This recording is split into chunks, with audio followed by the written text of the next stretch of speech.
Tupa, szeszaszki myszki, tralelelęki.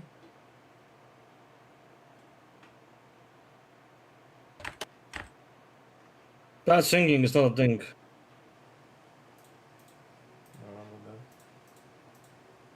Start knowing then. Start learning and knowing. Grow that brain.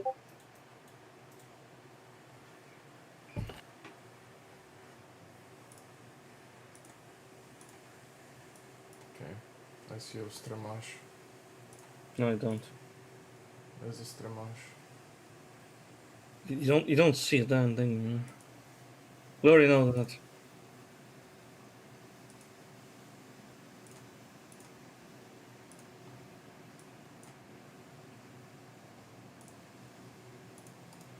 Cool, I'm ready. Let's go.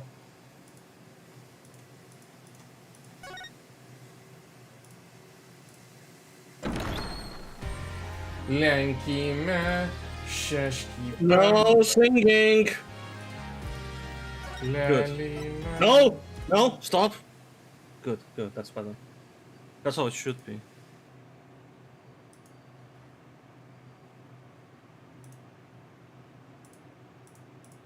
No. That's the longest loading episode ever.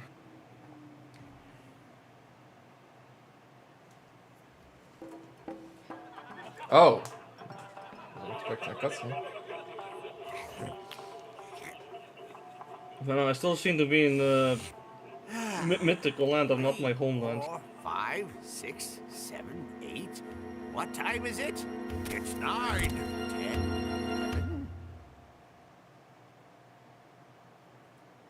So tell me that a filler episode is so important that it gets an animation. Shishu's dead? No. Do you think he did it? Oh no. If he did, then what do we do? Hey, pull yourself together. Don't worry, I have an idea. He probably died because he heard that singing after all, so it's understandable. No. See, Eldun can't have competition, so he needed to take it away. Oh, we're starting court session immediately. Okay. Oh yes, your favorite stuff. I mean, I prefer court sessions over investigations, but yeah. I guess. That's where all the action happens, man. It's more like panning the camera left and right for like the next 2 hours. Somehow more interesting than the going all over the world. What the heck? Who brings a defendant to his own trial late? Plus, the request was so last minute, I didn't even have a chance to talk with my client. Tough shit, I guess. He's late for a very important date. Yeah, why you late, man? Stop being late. Ah, no one knows my name, but it's Athena Psyches. Armed with analytical psychology and a full arsenal of legal know-how and blah blah blah. I am fully competent defender of the right to anything agency. Yay. So I wish my client would show up already. This trial's about to start.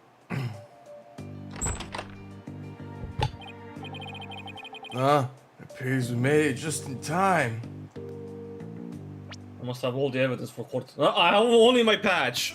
This is gonna be a very fucking effective court trial. I have no evidence. Wait, what's his name? Taifu Tornado. Okay. Rakugo. Anyway. Where have you been? The trial's about to start, Simon. What does it actually? Rakugo, storyteller of 55 years, who is famous for his soba-based routines. He has 2 disciples under him and his troop. Oh, great. We're missing 2 people then. Oh, that was That's what, Simon. Oh, that's Simon. You didn't get so worked up, Athena. His boldness can wait. Yeah, he's not important. Gage, we don't need him. We can do this trial on our own. Who's Gage? There's no way he'd wait for me. And besides, why would I want to start off on the wrong foot with him right out of the gate? Dealing with such matters is part of being a lawyer, if I'm not mistaken.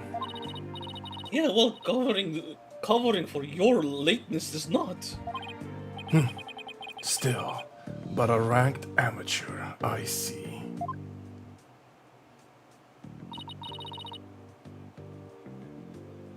Well, Simon Blackwell, guys, you don't know him, but here he is. He might not look it, but he's actually a prosecutor and a psychology specialist. He and I go way back as for our shared specialization in psychology. Go play the 5th game, basically. Nah, it's complete another game. We're both disciples of the same person, so to speak, but he's kind of my senior, I guess. But twisted sense of humor or no, I wish he'd stop treating me like a child all the time, because you are. So, we're right Dono and Justice Dono. So I don't have my profile, so I can't even check if I've aged even one bit. I think maybe a year. Oh, right, so abroad, and Apollo is helping Trucy with her magic show. Didn't I tell you? They're what? So neither one of them are here, leaving you to take this on alone? Yep, I've got this. Yeah, gods. It's like Blackwell's like, oh fuck, this is a shit show. Call right Dono back. It's not too late. And oh yeah, not too late for it to come back from travel. Oh. Oh no, not too late at all. He would only need to know how to teleport. Very well. Then I will settle for Justice Dono. Go grab him by the horns and drag him here. Man, I love this guy, man. He's literally like absolute zero fucking trust in Athena. None whatsoever. Apollo was literally in the middle of a show, Simon. You may not want to admit it, but I've got what it takes to take on this case. She's not gonna flounder through it at the beginning, is she? Like, accidentally just stumble through it, I swear. Small spoiler, there will be something like that with Blackwell giving her a bit of a pep talk. Yeah, what a shock. Just leave this to me and go watch from the gallery. As your defense derails in spectacular fashion? I mean, is my prosecutor opponent shot Marty by any chance? Yes! Well, so he has time to travel back and forth, and Phoenix is like stuck in one place. Fair enough. For some reason. I don't know how is Shamadi even going back and forth in such a short time. This is what I mean, man. I don't know why this is the fourth episode. This 4th episode should have been the 3rd episode, because it would have made sense for Sadmari to be in the 2nd and 3rd episode in that case. And then he will go back with Wright in that suicide case, back in like the other place. He just jumps back and forth like it's nothing. Damn. No, as I win the heck out of this trial. Yep, no trust whatsoever. You can see it in his face. I'll be okay, I promise. So wipe that look off your face already, will you? Anyway, I take it the guy behind you is the security officer, always. Yes, he's your... He's asleep again. Oi, Bucky, wake up. Yeah. Ow. Why'd you do that for, Simey? Damn, Trunkard. A fucking Trunkard. Yeah, let's go back to the previous episode or something. I'm done here. I'm gonna be real. We have some real clowns in here. Like, I'm already done here. This is the last glance. where's this yellow chickadee? Oh, so I'm a yellow chicken. Jeez, you're a lawyer. Such as it were, I'd say she's more green than yellow, however. Liar? She sure doesn't look it, does she? Is she like your fellow apprentice or something? Huh, something like that. I've known her longer than I've known you. You could say we're bound to one another. Uh-huh. I guess you can put it like that, but, you know. Just like Zero Engage. Oh, okay. Well then, guess I better call Miss Chickadee then? For Gage, it's more like a situation like, why can't I get rid of you?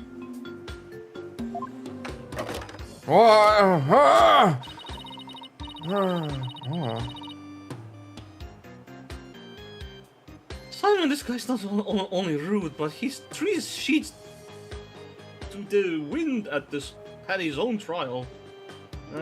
Yeah, fancy way of saying he's drunk out of his mind. End of story.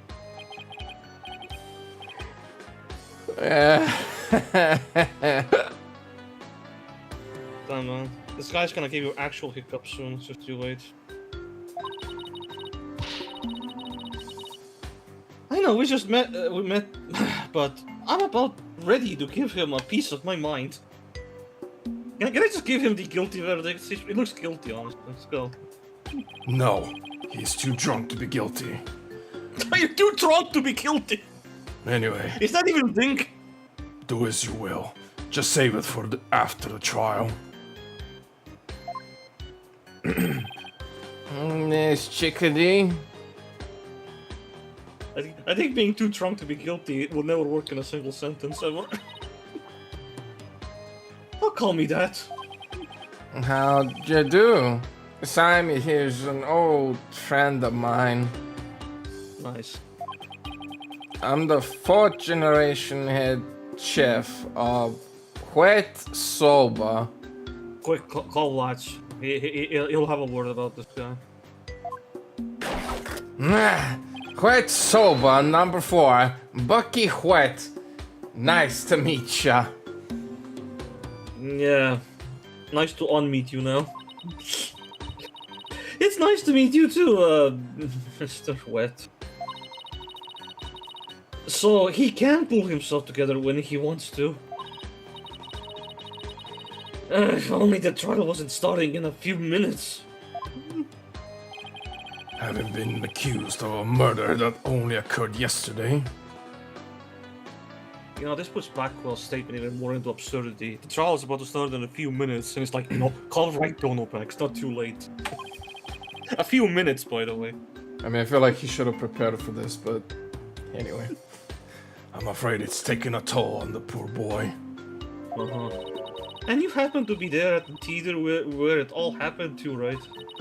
They said they found a Rakugo storyteller murdered in his dressing room. Indeed.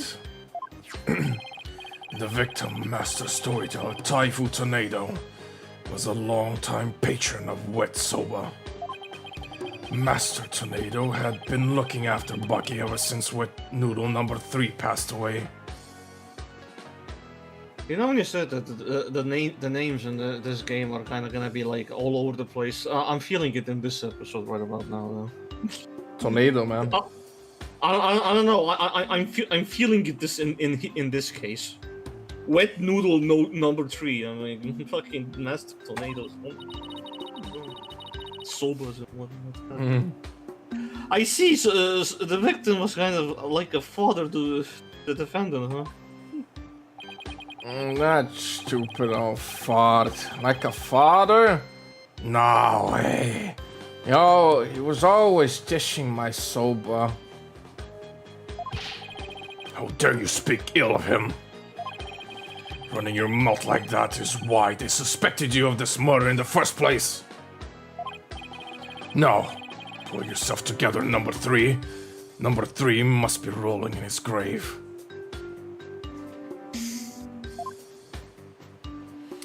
But Simon, the police, none of them believish me. They won't listen to me. Well, there's nothing drunk as fuck. It looks like he's still in shock from the whole ordeal. I can't tell, honestly. Is that a shock expression? Don't worry, Mr. Wet. Everything's gonna be alright. I was almost expecting Tina to just say, "You're gonna be fine." Just shout it out. I will defend you. What? I was just gonna say, I will say that this case, this 4th episode case, a lot of it, the level of clowning around here is what you will probably see a lot in the Great Ace Attorney as well. Yeah, all this clowning around comes from the fact that Athena is right now in the fucking defense stance, so of course it's gonna be clowning around. I'm going to defend you with everything I've got. You're in good hands now. I mean, usually Phoenix and Apollo are the serious guys, and Athena is like the the oddball. I mean, Phoenix is like a mixed bag, but then again, he's had way more games. Apollo is definitely the most serious out of all of them. Definitely. Yeah, but like usually those two guys try to take their job seriously as much as they can. Athena is like that fucking Maya situation. It's just a different version. Yeah. You mean you believe me, man? Of course, no matter what, I'll believe in you to the very end. Yeah, I should give him a deeper voice. What, this guy? Cause he's fat. I don't know. The fatness doesn't change the voice too drastically, whole things considered. Except for the obese people. Yeah. Lady Plum, Little Plum. Yeah, like that's some extreme chubbiness. You can literally tell how their faces reflects that. I mean, she had no neck, man. Come on. Yeah. Gee whiz, Miss Chickadee. Right now you're just voicing a drunk guy at a fest. Yeah, I guess. Oh, come on, I need you to shape up, just like those al dente noodles of yours. Yeesh, man. Nice soba is fresh. Yeah, he's gonna die. Yeah. Mr. Wet! Bucky, you great big pillock. So, you know this guy, why exactly? I used to frequent Wet Soba, and still do, in fact. So I've known him since he was a lad. That's why his father and Master Tornado were always so good to me. So, I didn't know you liked soba so much, Simon. And I wouldn't expect one such as you, who eats meat slapped between slabs of bread. Meat slapped between slabs. Bread. Burgers, basically. The freaking wording description is real something. To understand the delicate taste and the subtle texture imparted by buckwheat flour. Besides, if it's burgers, then like I said, it's like a Maya situation. Go figure. That auto advanced. Hey, that's just rude. But I digress.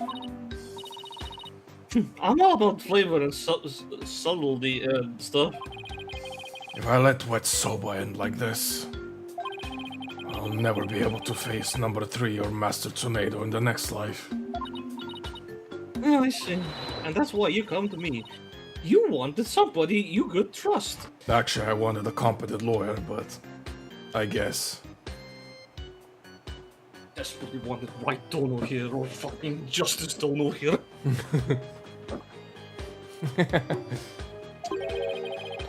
It was never my intention to ask you. Mm. I'll show him I can handle it just fine. Well, I believe it's just about time. What? But we haven't even properly discussed the case yet. What's the matter? You look nervous, Athena. Yeah, I only have my badge. I only have this thing. What am I gonna do? Oh, right. Well, good luck then. You fucking what? Don't tell me you're chickadeeing out. Oh, well, that does it. Now it's personal. I'm just trembling with excitement. Yeah, that's it.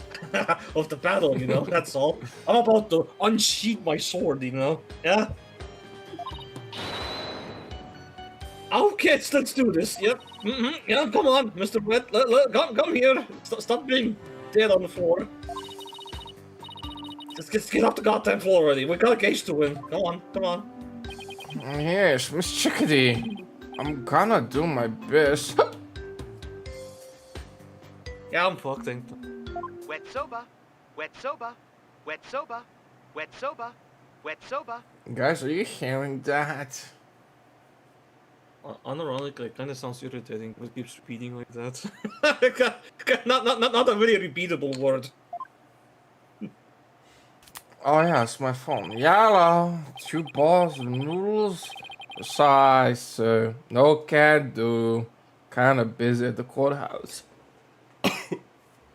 Yeah, so can I confiscate that phone during the trial or something? It's just... What? They hung up. Oh. No. Oh.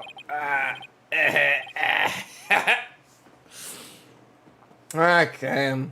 Let's do this. Yep, I'm doomed. He's not going to do himself or his case any favors like this, Simon. Maybe we should let him go get some rest somewhere. No. Let me rush. Maybe if I were a lump of regular flour dough for udon noodles. Damn. But I'm fresh. I like my soba. You don't let soba dough rest. It's all about the 3 freshes. I'm seeing my case just fall deeper and deeper into doom and gloom. Grind the buckwheat seed trash, cut the... That's... Okay. Well, he died.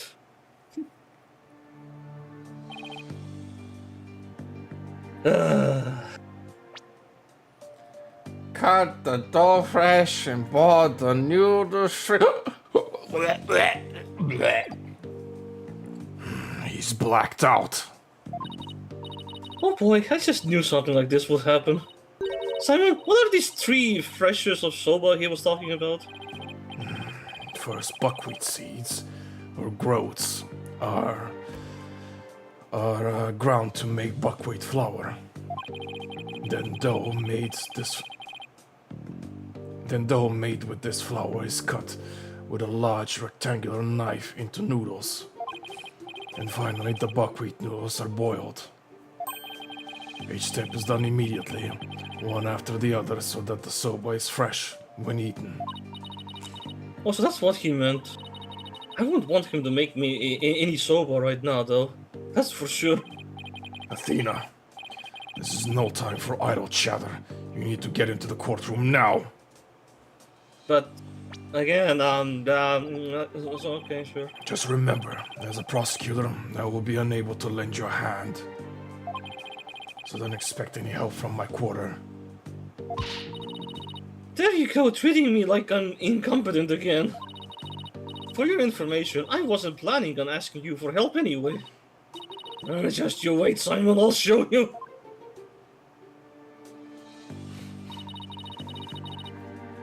Oh, you know, my superior others may not be here. But that's alright, I can do this on my own. Right? I can absolutely do this. You know, With no evidence and a badge. I can absolutely see Simon being the assistant character for Athena. Not begrudgingly so.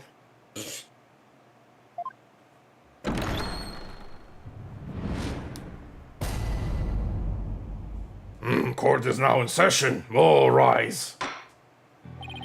Court is now in session for the trial of Bucky Wet. Oh yeah, defense is ready, Your Honor. Slam my fist together just to make a point. The prosecution is fully prepared, Your Honor. What's this? No prayer this time, Prosecutor Sadmadi? That is correct, Your Honor. I feel like it this was... is a deja vu, ain't it? Like both judges are asking the same thing. Mm-hmm. To expedite these proceedings, I completed them beforehand in the lobby. Yep, this is like a mirrored situation. How very thoughtful of you. By the way, what brings you back to this country? Yeah, so he literally just went back and forth so fast. Yep. Damn, the Shadmadi has TP nation power. Big time traveler. Chief Prosecutor Edgeworth himself called me to handle this case. Just like that, huh? Thanks, Edgy. Besides, I have a debt to repay. And though my opponent is yet a callow thing, I have no qualms with sending her down to hell. Objection! If you have a score to settle, it's with Apollo, not me. But more importantly, I am not a callow ding. I'm a qualified and capable attorney. Famous last words. Then what is that yellow attire, if not proof of your immaturity, you small spring chick? Now, cease your shrill chirping. Now, Prosecutor Sadmadi. You're still only a teenager. Please go easy on her. Great, now even the judge is giving me the kid treatment. I mean... Very well. Shall we begin, Your Honor? It's all within their rights to do that. You literally look like one. And you are one. She's still 19. So, like in both games, 5th and 6th, she's 19. So not that much. Yeah, 19 who behaves like fucking 12, so whatever. Okay. Yes. I suppose we should. Now then, Prosecutor Sadmadi, please give your opening statement. I'll show them what I can do. They'll be sorry they underestimated me. Certainly. Let the last rites of the victim commence. The incident is believed to have occurred at around 4 p.m. yesterday, May 12, at a storyteller's theater called Kurukuru Tei. The victim was a great master of the Tornado School of Rakugo, or comedic storytelling. His name was Taifu Tornado.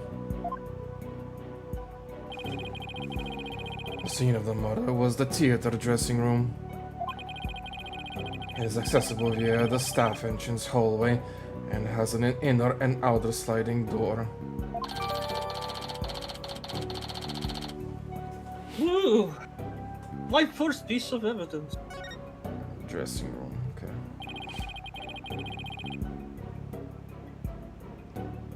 Man, was he playing cards again? We're back to cards? Damn, man. Yeah, and this is a very messy room, man. Damn, why's the fridge open? That's so tilting. I hate seeing a fridge open, man. I mean, it's probably open because it's probably relevant somehow. The estimated time of death is between 2 p.m. and 5 p.m. The cause of death is suffocation, though how the victim suffocated is yet to be determined. The autopsy found nothing unusual in his lungs or stomach, and there is no murder weapon.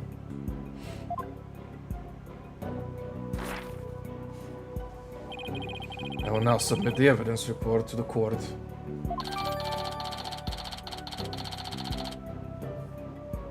Yay. He was just so hungry for that soul bubble, man. It was great.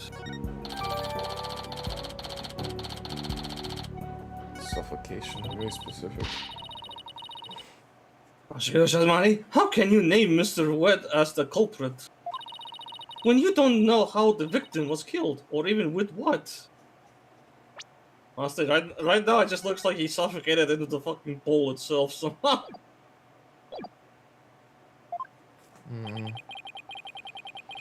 Well, it is true that the weapon and precise method are as yet unknown.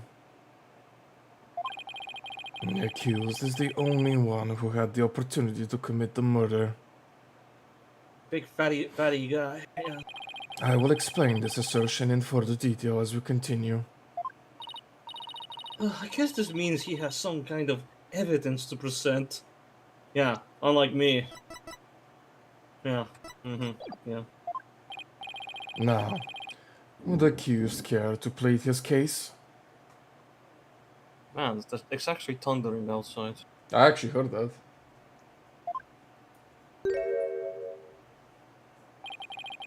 Come to think of it, where is the defendant, Miss Sykes? Yeah, about that. Sorry, Your Honor. I think he's literally dead right about now, so. But I'm afraid Wet isn't feeling very well and is resting in the infirmary or somewhere on the floor of the hallways. Surely it is the lack of a clear conscience that impedes him from facing this court. Do you know what's being drunk like, Shadnadi? You know what I'm saying? Great! Starting off on the wrong foot already. Mr. Wet is the head chef of a soba shop frequented by the victim. On the day of the incident, Mr. Wet went to the theater at the victim's request. Typhoon Tornado was a connoisseur of soba, as you can see in these photographs. All I see is a fucking Aspen cold room, but less. He was apparently making soba himself in his dressing room that very day. There was all that white crap on the floor. On the floor? Yeah, all that white shit. Where? All the dust, the dusty white powder on the floor everywhere. That probably is flour. Probably went all over the place. It's coming from the fridge like that, all the way like that. Flour goes everywhere easily, trust me, it flies everywhere. Flour is just... Fine, I guess. The soba found at the scene is likely the soba he himself made there.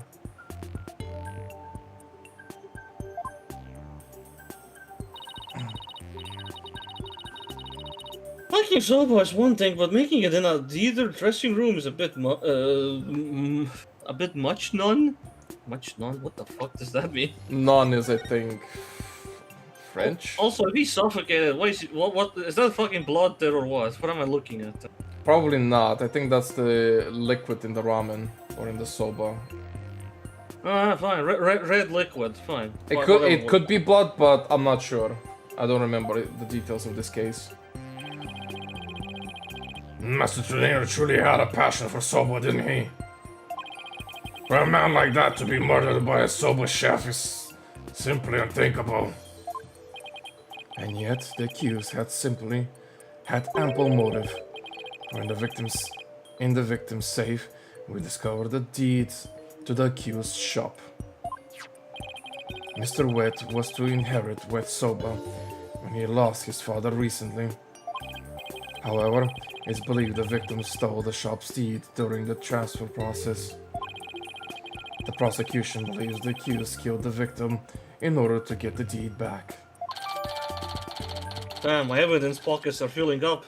Thanks, Shadmani. Give me more. A murder over the deed to a shop. That does sound like a plausible motive. So that's what this case is about. Well, I don't even know what the case is about. Yay! I love it. I wish Simon had filled me in a little better. No. Just no. Figure it out yourself.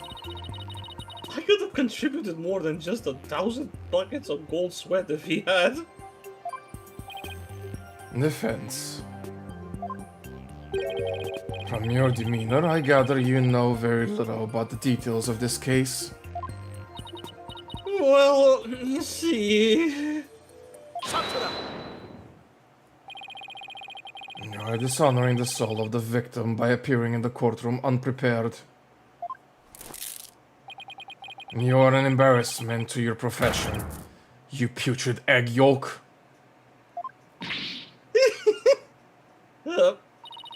I'm sorry. Paul was a red pepper and now I'm an egg yolk. He's pretty creative with his insults, I guess. Egg yolk. Yeah, that's as much of an insult as it gets. I mean, she's yellow and white, so Yep. you've only just started, and I've already been demoted from spring chick. Yep, he's just an egg yolk now. I am ready to call my witness, Your Honor. She got unborn. Let us listen to the words of one who was present when the crime was discovered. Someone who was there when the victim body was found. Very well. Witness, please take the stand.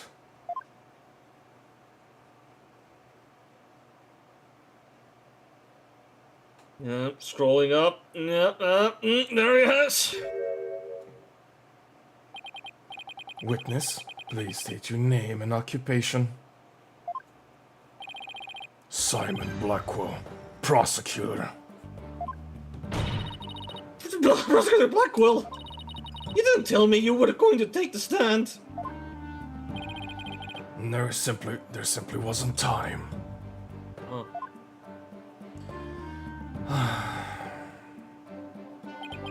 What a shame, Prosecutor Blackwell. Had you shared the damning evidence you witnessed beforehand with the defense, we could have moved this trial along and saved the victim's soul that much faster. Damning scene? What in the world did Simon see? Prosecutor Sadmati, was it? Before I give my testimony, there's something I'd like to confirm. By all means. This case involves rakugo, a very traditional form of Japanese comedic storytelling.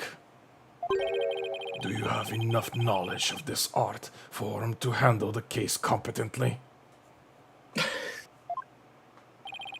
Are you implying that I am not qualified for this case? Not yet. I am simply trying to ascertain your familiarity with the topic for now. It is a prosecutor's duty to learn the background of any case he takes on. I did some research on Rakugo last night and had grasped the overall idea of it. How much could you possibly grasp in a single night?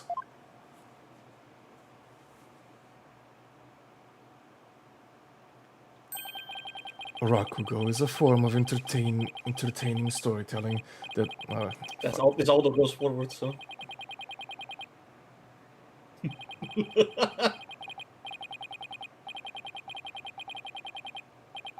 He's still going! Brother, chill out. Yeah. Have fun with that! Rakugo is a form of entertaining storytelling that originated in the land of Japan. In it, the storyteller sits alone on the stage with only a fan and a towel and the Rakugo artist tells long, whimsical stories, giving with each character a distinct voice.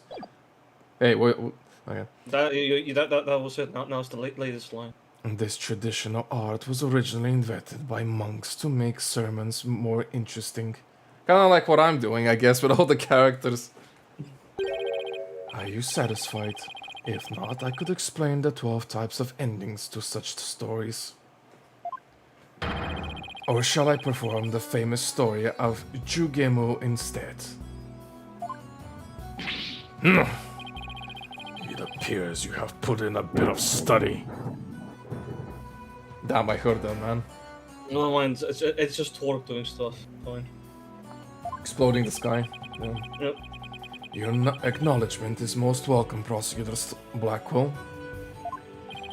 I can see why you are known for being quite thorough in your research, Prosecutor.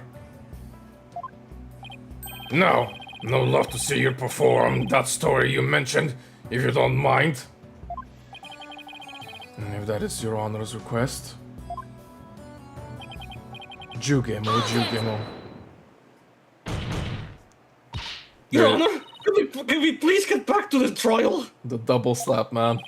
No, right, of course. I nearly forgot. It's like, oh, we're in the court session. Ah, shit. Seriously? Of all the things for you to forget? No then, back to the case. Prosecutor Blackwell, please tell this court what you witnessed.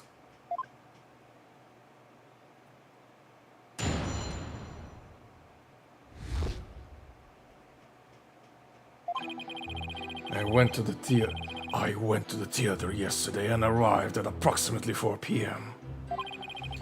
I went straight to Master Tornado's dressing room to say hello. Bucky went into the dressing room thereafter, only to come storming out a while later. Master Tornado's junior disciple, Uendo, apparently then entered the room soon after. And that's when Uendo discovered Master Tornado's body.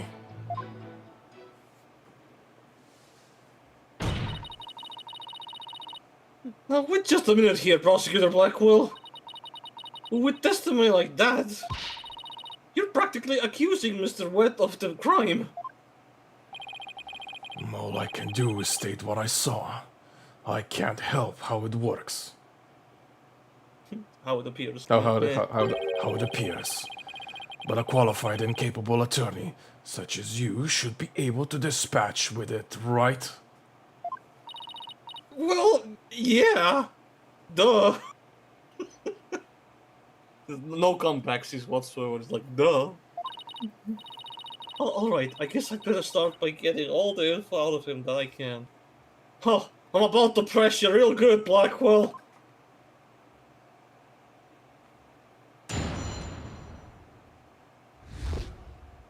The intense pressing from Athena. Hold it! I was going back. Well, what did you go? What did you go to the theater for in the first place?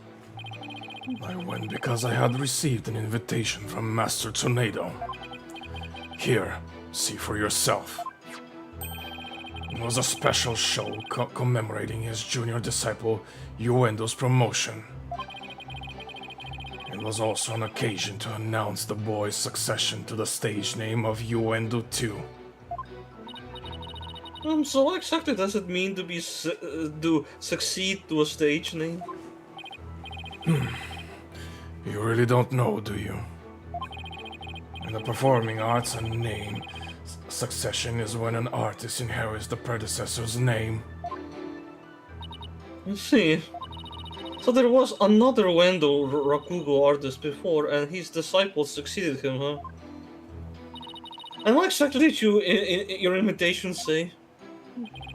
It contained a simple letter of salutations and an outline of the show's program. No, the Bear's Typhoon Tornado was going to perform Toki Soba, or Time Soba. I'm so glad that I don't have to read all those names. He's famous for his masterful pantomime of eating soba, using only his fan as a prop. I hadn't even heard of a fucking pantomime word in my whole life. Innuendo was to perform Soba Say, or Soba Glutton, a soba-themed show, I see. So many words. It seems you know a thing or two about Rakugo yourself, your boldness. The first to perform was the senior disciple, Geiru, followed by Uendo. And lastly, Master Tornado. Yay. My pockets deepen yet again. I see, so that's why you happened to be at the Storyteller's Theater yesterday. So what happened after you arrived? Yeah, come on, Blackwell, give me more. More evidence, more. And how did Master Tornado appear when you said hello to him? I went with the intention of greeting him, but ultimately we didn't actually meet. You didn't see him? Why not? Geiru escorted me to the dressing room, but we heard the sound of Rakugo being performed from within. Thinking the master was rehearsing, we decided to wait in the hall until he was done. You heard Rakugo being performed in the dressing room? Yes, not just me, but Geiru as well. In other words, you can confirm that the victim was still alive at around 4 p.m.? Correct. I couldn't hear him clearly through the doors, but I'm sure it was Master Tornado. I could tell because it was this time-sober routine being performed in there. So that means the victim was killed sometime after that.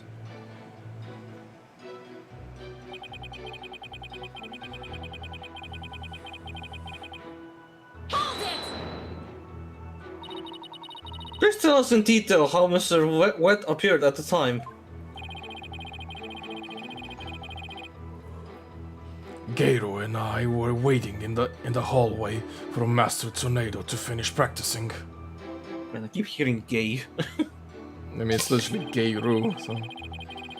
I mean, the name is supposed to be a Japanese version of Gale. Like Gale Force, you know, like a storm. Oh, I guess, sure. Tornado is, well, tornado.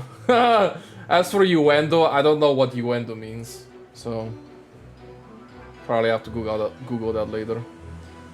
But yeah, the names are pretty out there. Anyway. When Bucky appeared and entered the dressing room with his things, And what happened after that? we heard what sounded like Bucky shouting inside the room. About 10 minutes later, Bucky came back out of the dressing room looking rather irate. This is most likely when the murder was committed. The victim was an elderly man. And it would have been entirely possible to kill him within the span of 10 minutes. Yeah, but he suffocated though. How did that happen? I'd better come up with some kind of counter-argument and fast.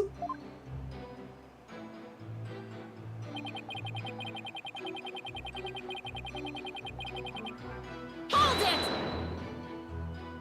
What do you mean by apparently? Didn't you see him go in? No, I couldn't. I wasn't able to see the dressing room door from where I was standing at the time. Wait, so... Oh god, so that's Black... Oh, okay, so... Okay. And Geiru's there on the left. On left of him, okay. Is there a dog in the yard? Kind of an awkward plan. Like, what is this, like a tiny hallway, dressing room there, and like... Hey.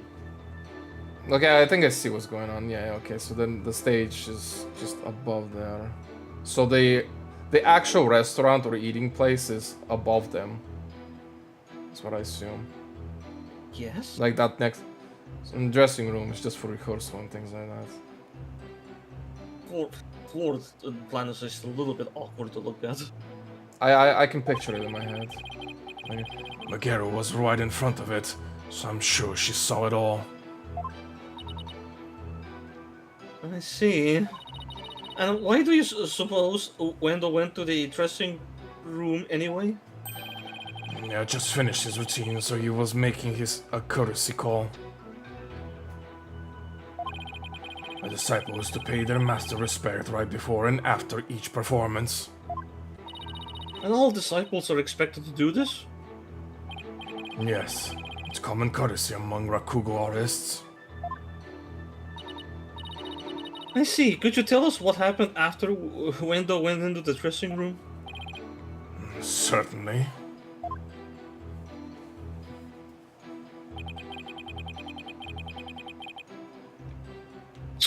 Hold it! And how did Wendo act at the time?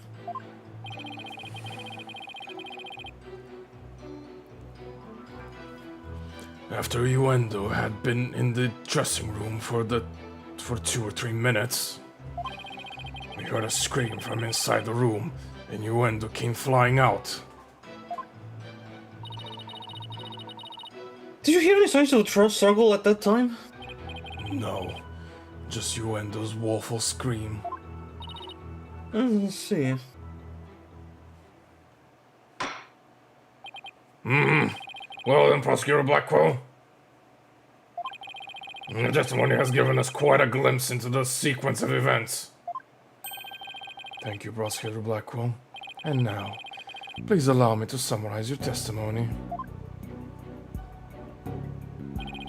While Prosecutor Blackwell and Garo were in the hallway waiting for Master Tornado, the accused came along and entered the dressing room with some items in tow.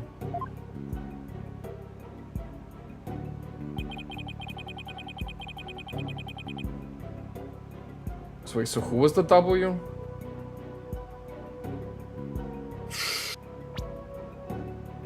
The accused. The accused, okay. Bucky. Why was it labeled as W? Oh, Wet. Bucky Wet. Okay, I get it.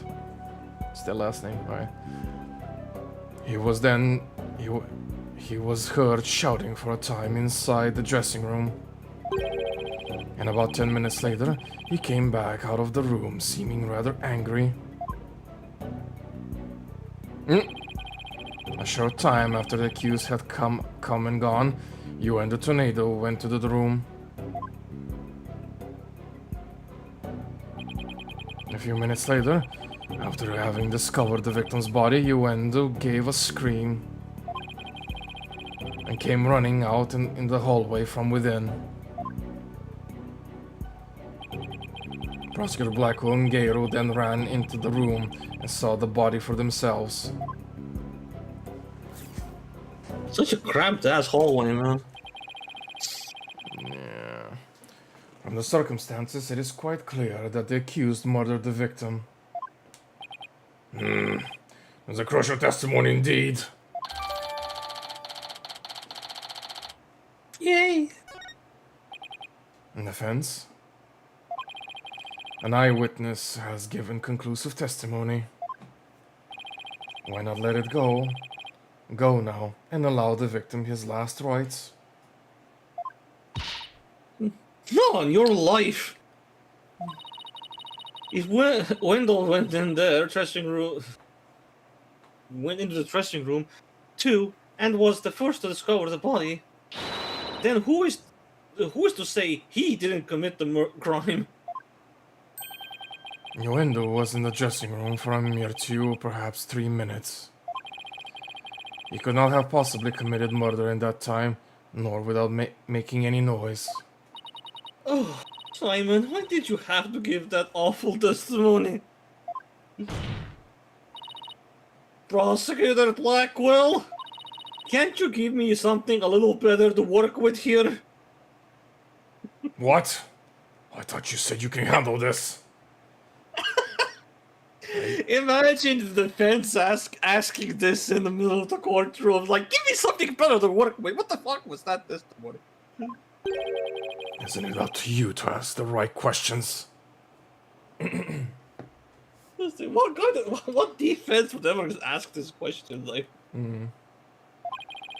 I'm certainly willing to tell you all that I know. little egg-yolk commentary, for sure.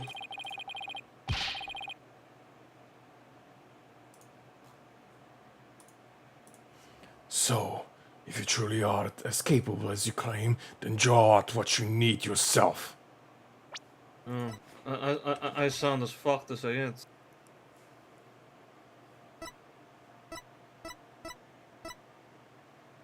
"20-year-old fatty."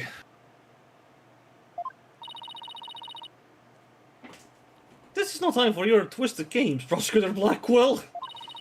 Just admit you don't remember it all that well. Dali męki, trali paszki, szaszimali, trali lęki, szaszimali, trali lęki. No! What the This hell is was all that? no, man. What the hell was that? I'm hearing some shit sounds. You tell me, that was horrible. Prosecutor Blackwell, watching you collude with the defense like this, I see that you are no prosecutor. Begone, witness. You shall haunt this sacred hall no more. How dare you treat me like some evil spirit to be exorcised? Now remember this, you blackguard.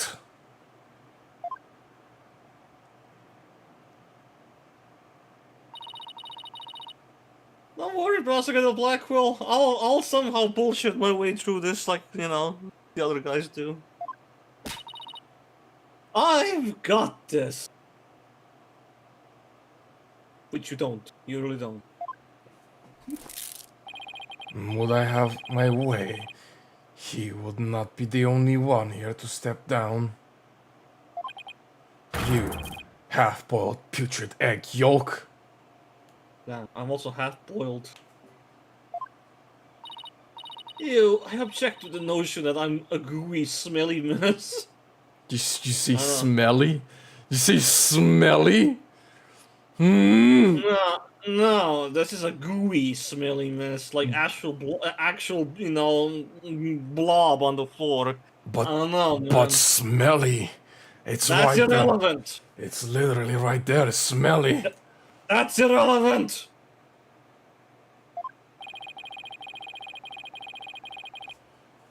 Prosecutor Blackwell's testimony was like the lowly opening act of a Rokugu show. Besides, this not you that calls everyone putrid. Everyone. Putrid is smelly and disgusting. He may hold the title of a prosecutor, but this time he stood on the side of the defense. To restore balance to this trial, I would like to present an actual witness for the prosecution. And who is this witness? The person who was with Prosecutor Blackwell when the body was discovered. She is another entertainer of the Tornado School, Miss Gairo Tornado.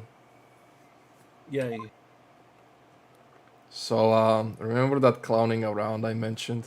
I can already see the shoes are that of a clown's. Yep.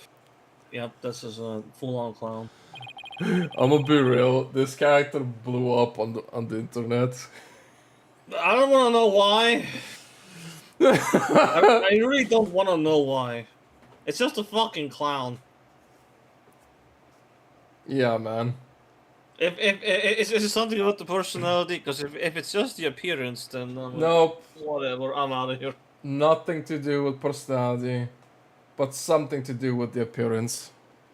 Damn, great, of course, just typical then. Please state your name and occupation, witness. Hello everyone, I'm here to represent the Tornado School with a twisty twist. And it doesn't help for Keisha that she has to do balloon tricks of all things. That's her whole shtick. I'm saying that because the shape of those balloons the internet can use it so out of context it's not even funny.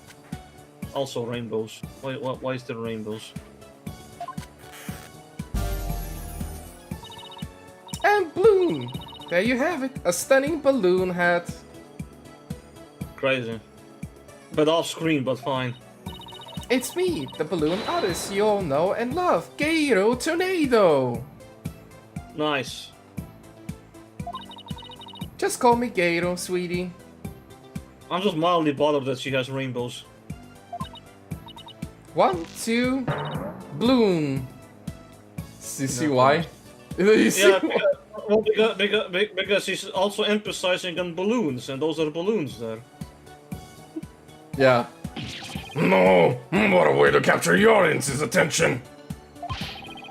I dare say I can't take my eyes off of those balloons. Please tell me you're talking about the hat, Your Honor.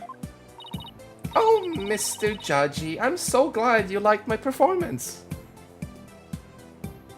Like this appearance screams everything. Like you got the clown look, balloon stuff, freaking rainbow flags that could be taken out of context, so to speak, and then there's the chest. Like that's absolutely fucking everything. You don't want the internet to witness. Would you consider joining my fan club? Please. No, it's this person here, 34. All right. A 34-year-old person behaving like this. All right, let's fucking go. No, absolutely. Please save your fanboying for after the trial, Your Honor. Anyway, Gato, I can't help but notice you seem awfully cheerful for having just lost your master. Of course I'm sad. You don't look like it. But Shisho would scold me if I didn't put up on a big smile. Uh-huh. Never show sadness. Smile, smile, smile. With a twisty twist, twist. Uh-huh. Boom. Ah, and bloom. There you have it. One gorgeous cake. Uh-huh. I see. I guess I can. I guess an entertainer's gotta do what an entertainer's gotta do. Balloon art's worse than a rock. What Rorschach. is that? Rorschach. What? I don't know what that is. Rorschach's test. Have you seen those? So, I know you've seen them. I'm just gonna remind you what they look like. It's like a blank piece of paper, and there's like this spludge on the middle of it, and they test people. What do they see? Like they give you this like spludge on the paper, and like, so tell me, what do you see here? Can you describe it to me? That's basically it.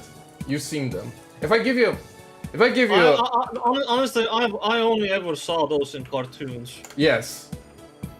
I'm actually I'm thinking I don't know why I'm remembering the mask. I know it was done in the mask. But it is a quick picture of it, I guess. Like they look like this and then like, oh, please describe what you see. Tell me everything. Yeah. Life was fucking random and fucking gets.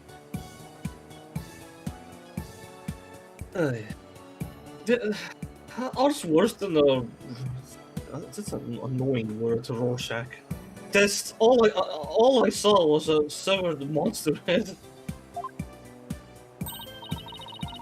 Yeah, you know, you're obviously a balloon artist. So how did you come to be a member of Rakugo School? Well, my father, my late father that is, was a Rakugo artist, you see. All things considered, it does kind of look like the head of a fucking monster. Yeah, it does. So I joined the Tornado School to be just like my daddy someday. I see.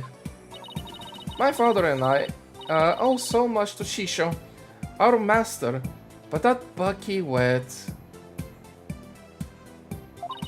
Oh, how could he? I want to see him pay for what he's done as quickly as possible. Uh-huh. Your distress is entirely understandable, and my condolences for your loss. And not only that, but he... You have more to say about Mr. Wet? Every time he comes to deliver soba to us, he yells at me. He always tells me to get away. Why is he afraid of clowns? Is there any reason why he would say such a thing to you? He says the smell of my perfume will get into his soba and ruin it. Oddly specific, but okay. Like, how can he say that? This is a great scent. It's gonna make the soba so much nicer.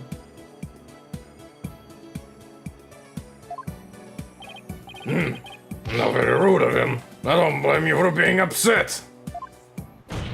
Judge needs to stop doing favoritism, man. Excuse me, Your Honor, but please don't let Gaius balloons bias your judgment. Mr. Wet hasn't been proven guilty yet, remember? It will be interesting to see how long that fire of yours will last, Defense. Now then, Geiru, please share the truth with this court. Yes, Gero. Please, test your testimony, please.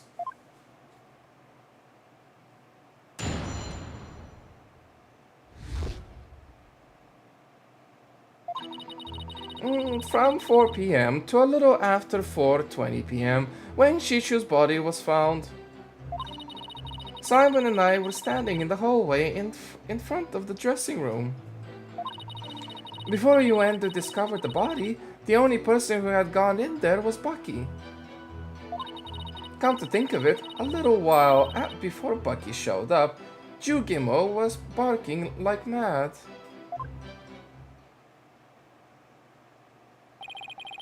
Prosecutor Blackwell, do you have any objections to this witness's testimony? No. Make up your bloody mind, sad monk, said Marty. First you exercise me, now this? You need only do as you were instructed by this humble servant of the Holy Mother. Humble schmumble. As there are no objections, Your Honor, let us move on to the salvation of the victim's soul. Hold it! Hey, I'm the defense attorney here, Prosecutor Shadmadi, and I just might have an objection or two once I actually cross-examine the witness. So what are you asking Prosecutor Blackwell for? I'm the one you should be checking with. There is a passage in the sacred scripture of Quran-ism.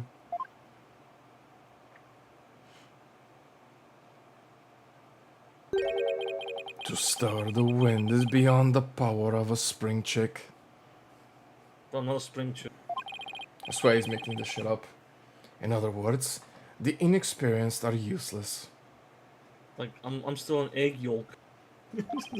All things With considered. that in mind, it seems more judicious to consult Prosecutor Blackwell. He doesn't even see you as an adversary. Sykes don't know. Well, I won't let either of you or one of you insult me. I'll show you I'm no inexperienced spring chick.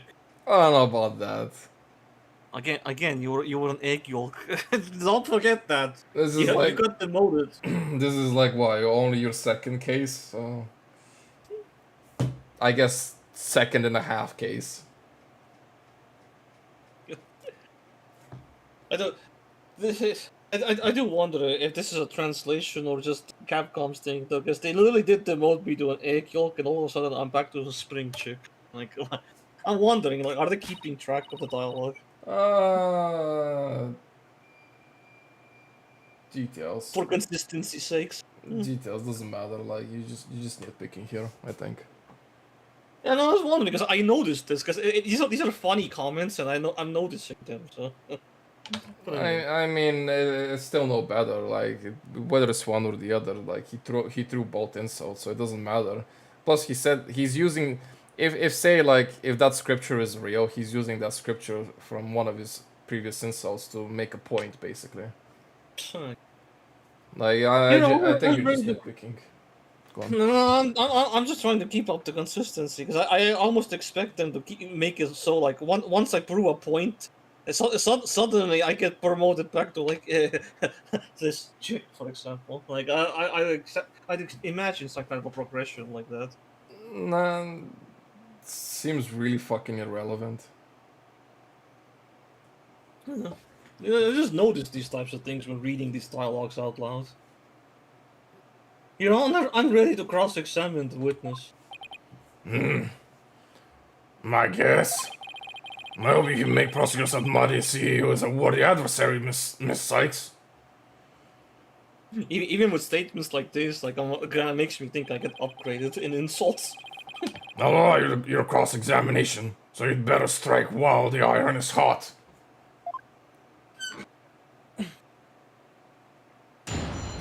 Hello, it's me. For some reason, I want to see this woman crash out. I think, I'm pretty sure everyone crashes out. Yeah, but you know the actual biggest crash out will be done on the actual killers. I'm talking about like that type of a crash out. Hold it! So the murder must have happened sometime in those 20 minutes, correct? But 20 minutes isn't a lot of time, is it? I don't know. I mean, what do you want me to say? That's what happened, you know? Isn't that right, Simon? Yes, Gero and I can both confirm that Master Tornado still lived out around 4 p.m. Oh yeah, you can, can't you? See?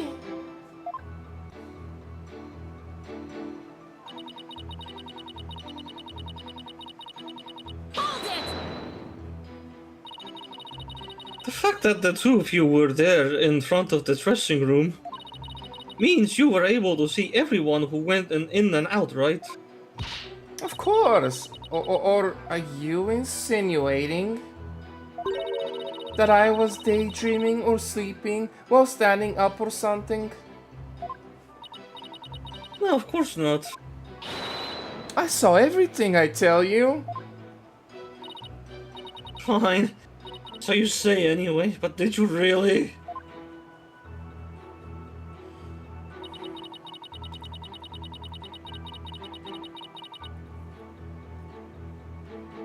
Honestly, the more I look at her, the more she makes me think that she's from Big Mom's crew or something like that. She would be fitting there. Hold it! Only the defendant and Wendell entered around the time of the murder? That's right. And that's why it must have been Bucky who killed poor Shisho. Let's take a deep breath, okay, Geiru? So not a single other person set foot into the dressing room during that time? I already told you over and over, didn't I? There was nobody else. I must apologize on the lawyer's behalf. Even her memory is that of a spring chick's. Please overlook her transgression as best as you can.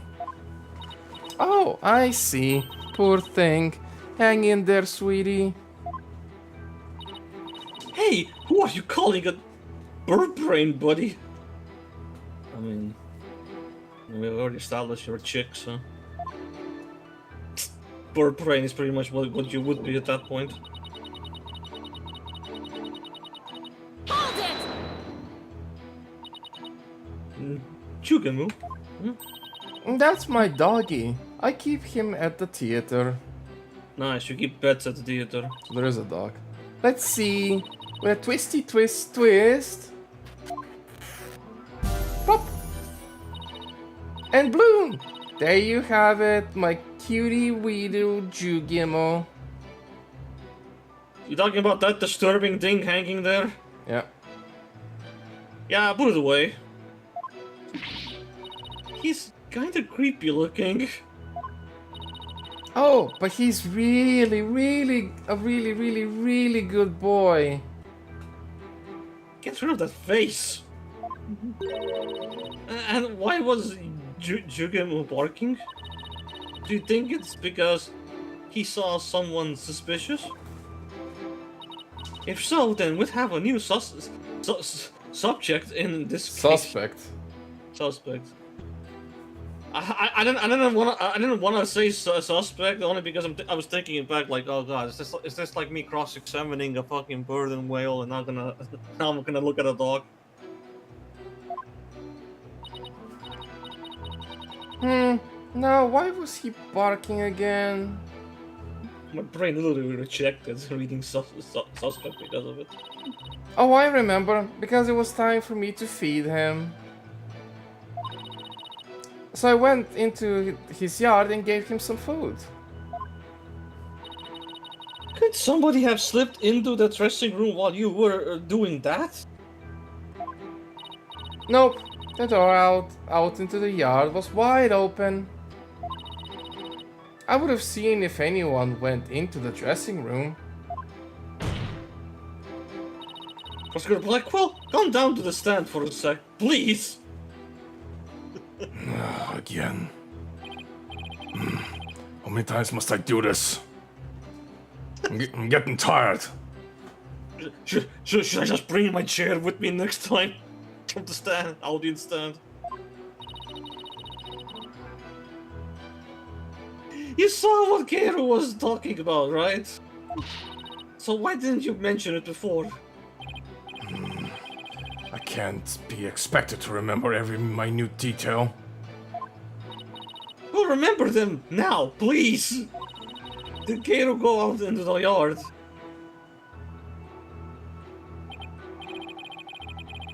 Damn, she looks so different here. Yeah, she looks better without the freaking rainbows and the freaking nose. Yeah.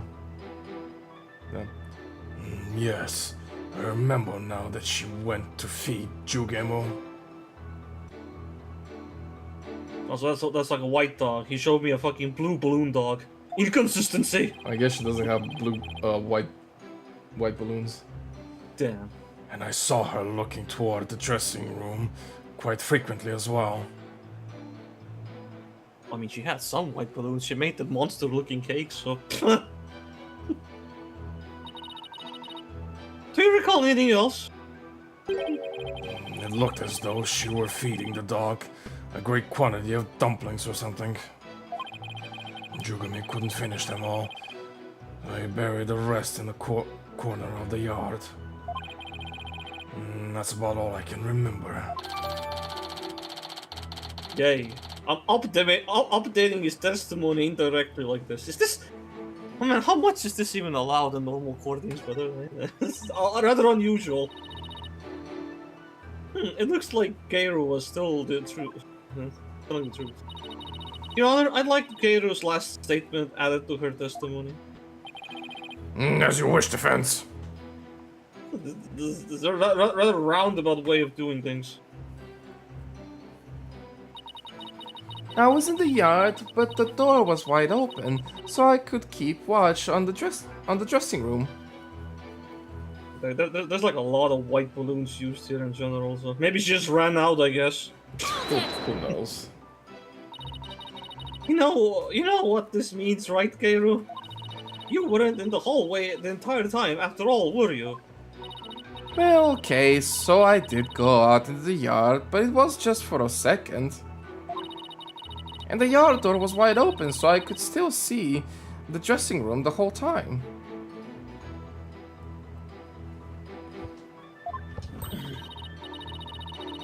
The door was open, so she could still see the dressing room? Oscar Blackwell, I need you on the stand again, please. Are you kidding me? Please, stop! Stop! Stop! What am I, your lady in waiting? Do you remember anything about the time, Gero? Simply that Jugemo buried the food he couldn't finish in a corner of the yard.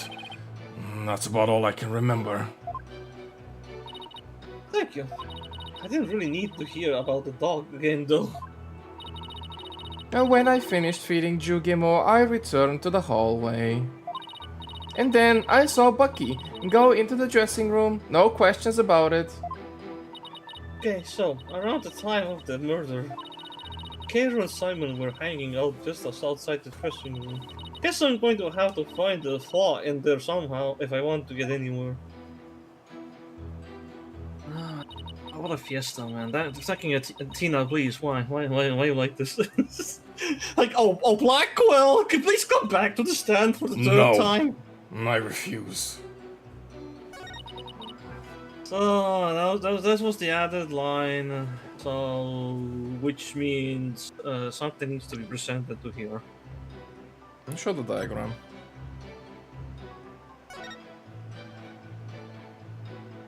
So, which is the door? Wait, she could. I don't think she could have seen the door, the dressing room. No, not from that. Not from that weird angle anyway. No.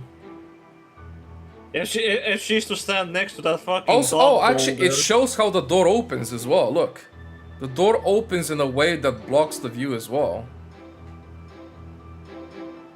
No, but even so, like even when she was standing in Blackwell's, vision, she would be staring at the wall. Quite literally, she would be staring at the fucking wall.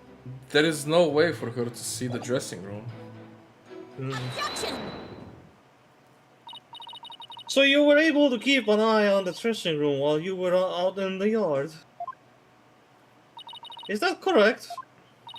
That's right. The door out into the yard was wide open. But again, where you were even standing, at least the Blackwell statement, there's a wall in your way. Not even the door is the problem. Well, whatever.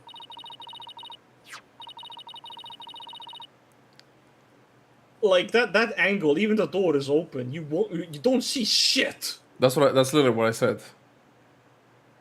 Yeah, but I'm saying, like, whether the door is there or not, the wall itself is still a problem. Yeah. Sorry, but that makes zero sense. Take a look at this diagram of the backstage area. There's a clear contradiction between this diagram and the witness's testimony. No. I'm afraid I don't understand, Miss Sykes. Please point out what contradicts the witness's testimony. I mean, just point the door, I guess. Freaking rain outside is so loud I can barely even hear you. Damn. But it's still hot in the room.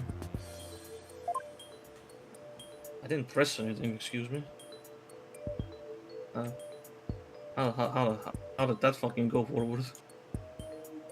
Anyway,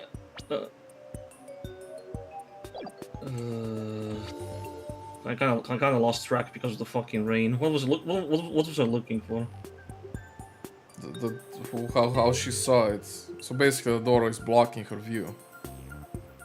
Oh yeah, right. Fair enough. Take that! Gabriel was in the yard near the doghouse. Prosecutor Blackwell even saw her there. And while she was out there, the door to the yard had been left open. No, I see. If the door to the yard was wide open, as Gabriel said, it would have been blocked. It would have blocked her view, making it impossible for her to see the dressing room. What? No way! Some big balloon you got there. Even if there were admittedly a few moments Gail was not keeping watch.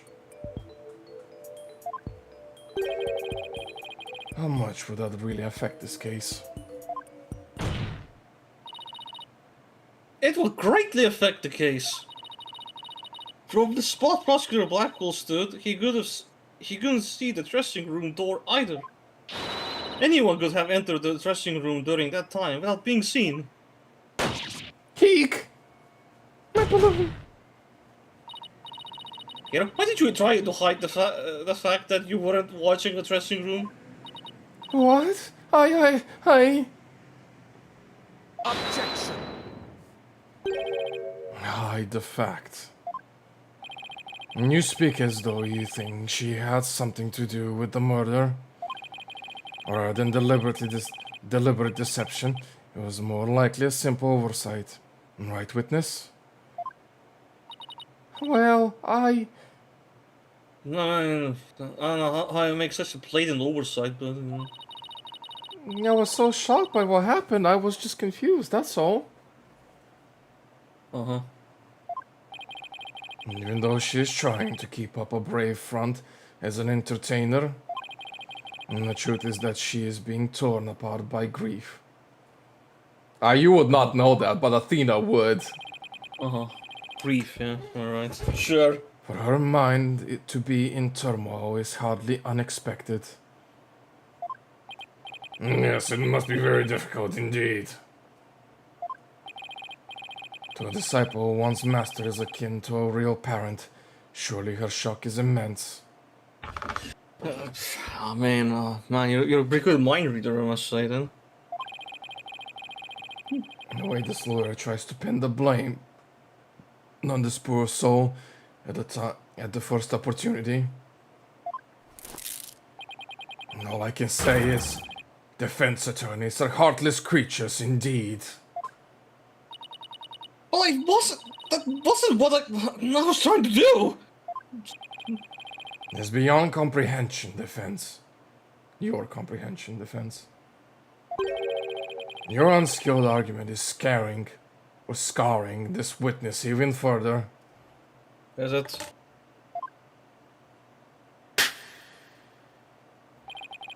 And if we ask the people of this courtroom, I'm sure they would agree. What? The gallery doesn't get a say in this? Wait until the Great Ace Attorney. Are you afraid to find out that they think ill of you? Or that perhaps you were in the wrong? I mean, the gallery was supposed to have a word and say in this ever since Apollo, the Apollo Justice game, wasn't it? At least the demo version of that. You get a real taste of it in the Great Ace Attorney. A real taste. There.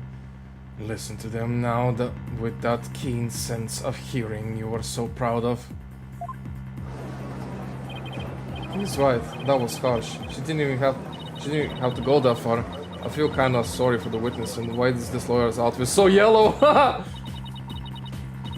No, I was just trying to go find the truth. It just had the question, why is it so yellow? Why is the whole gallery siding with Prosecutor Shadmani? Cause he's a dick, that's why. And the people understand.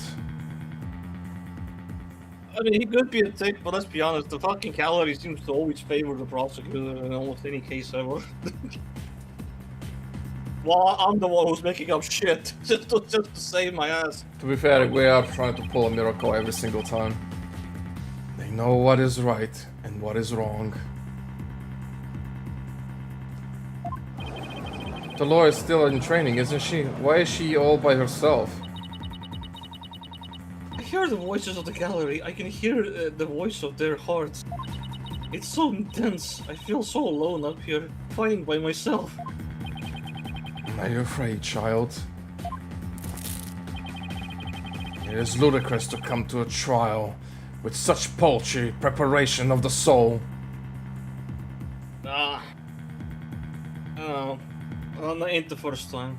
I command you to leave this courtroom at once. I can't give up. I have to keep pressing on.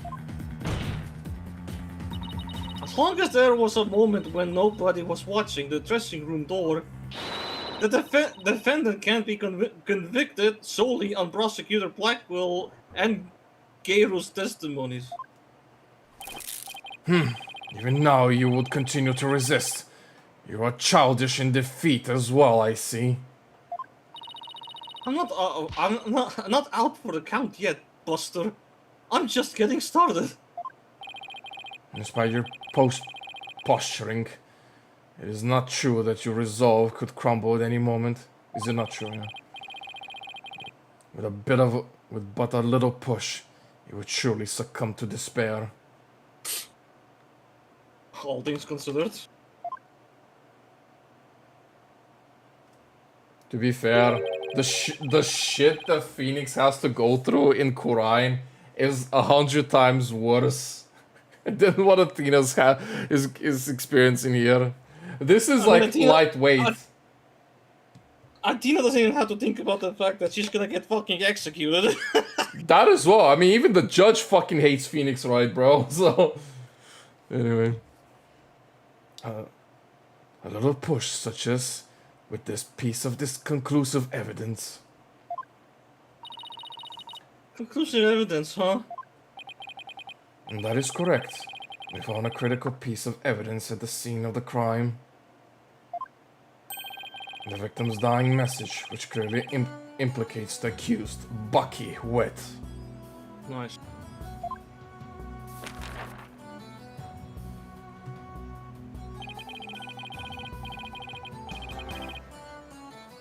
Man, the way he died, I almost feel kind of sad for him. It's just such a sad scene. Is it? I'm yet to understand what's really going on here, and all things considered. It's just all that spilled food and soba and him, and it's just such a sad scene for me. I can't look at it, honestly.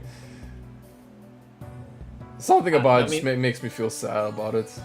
I don't know. I just can't comment until I at least know how he died first, just to really understand why is he dead like that. Yeah. Look at these Japanese playing cards, known as karuta, lined up on the table. These special English version karuta cards spell out a message. That message, wet number 4.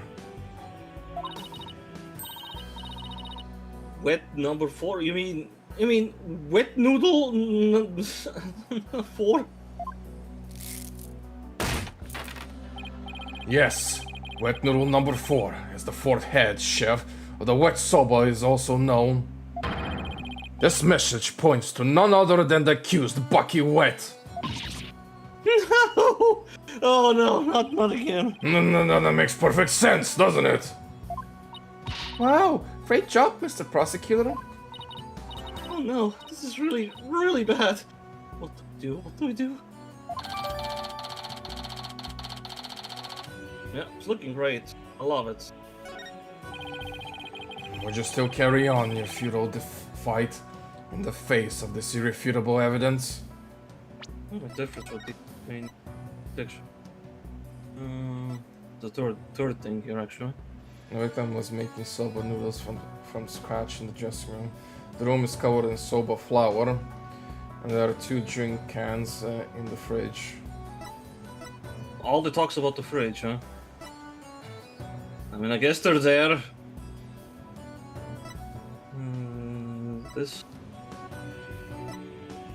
This perspective doesn't add anything particularly new. No, it doesn't. No, it's fair enough. Anyway. Actually, We can't really see. no. Yeah, I see nothing too new.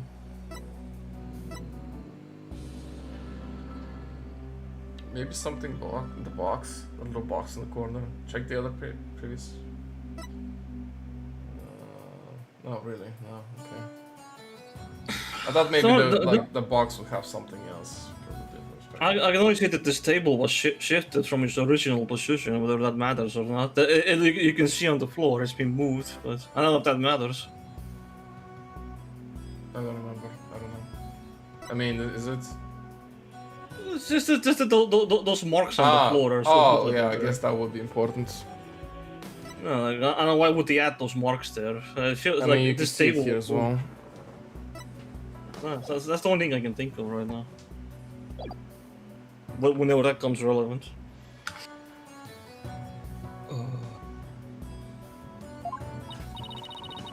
You can say whatever you want, but we something. It is cruel to give you the accused. Oh, yeah.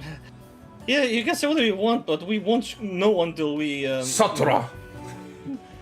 It is cruel to give the accused false hope. You will only compound his suffering. Bro, the accused is fucking busy being in a coma right about now. Wise people of the courtroom, do you not agree? No. Here we go again. He's right. It's cruel to make him suffer when there's conclusive evidence. What an incompetent noob. I feel bad to the victim and what was it? Defendant. And defendant. Man. I feel like I'm gonna need another fucking testimony here at this point. But from someone, anyone. Oh, Blackwell! What? But I'm trying to prove Mr. Wet's innocence here. I know you can hear them, defense. Their voices implore you to save the accused soul. It is time for you to let it go and move on, you inexperienced lawyer. You lack the competence with which to accomplish anything meaningful here. Is he right? Is this too much for me to handle on my own? What good is she doing anybody? She should just quit right now. I mean, again, like, you entered this court without knowing a damn fucking thing about the actual case. Yeah. Not a damn thing. Now, defense, leave everything to this humble servant of the Holy Mother. Silence. Silence. Damn. He spawned in. He's trying to use your keen sense of hearing against you to manipulate the trial, Athena. What a cheap trick for a supposedly holy man. Simon? When you appear here? I got bored. And you fop doodles in the gallery. Can the man watch a trial in peace? This inexperienced amateur is about to turn the trial around. Does that prosecutor really think she can turn the things around? The mood in the courtroom is starting to change. Prosecutor Blackwell, what are you doing in the defense's bench? Exactly. We didn't even get. I grew bored of watching from the gallery. See, I told you, man. Yeah, more grew bored. More like Athena kept summoning him downstairs.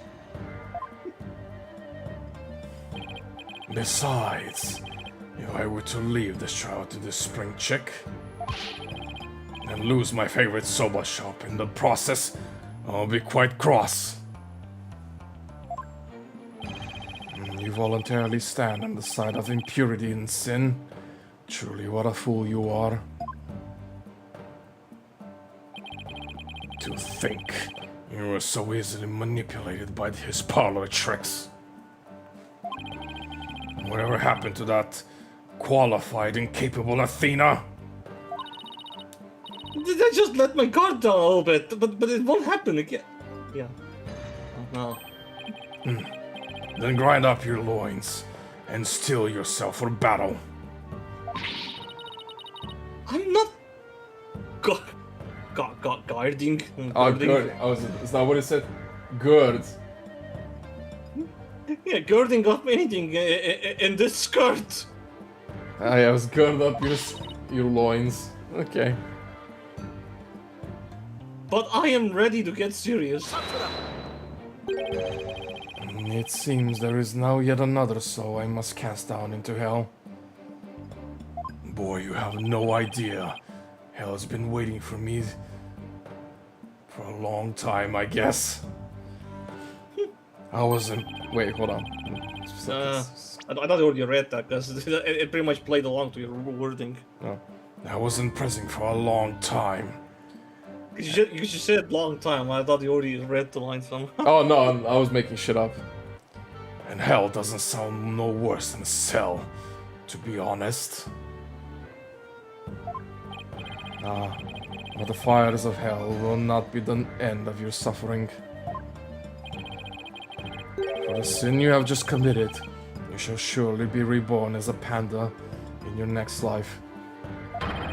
A white and black reverse panda. What else? Reverse panda. Oddly specific. You should be put in a zoo to be exposed to public ridicule. Bro, I love pandas. People love pandas. What are you on about? But she's talking about a reverse panda. So what does that mean? What is ass is white? It's not black. And the eyes are white, and the rest of it is black. The face. Yeah, I don't know. Something like that. A threat like that won't work on Prosecutor Blackwell. After all, he's already used to looking like a panda in this life. Can it? Were you calling a panda?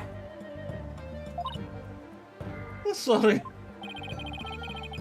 I see that you are both prepared to face the fires of damnation. Geiru, thank you for your service. You may step down now. Okie dokie. Bye bye, balloon.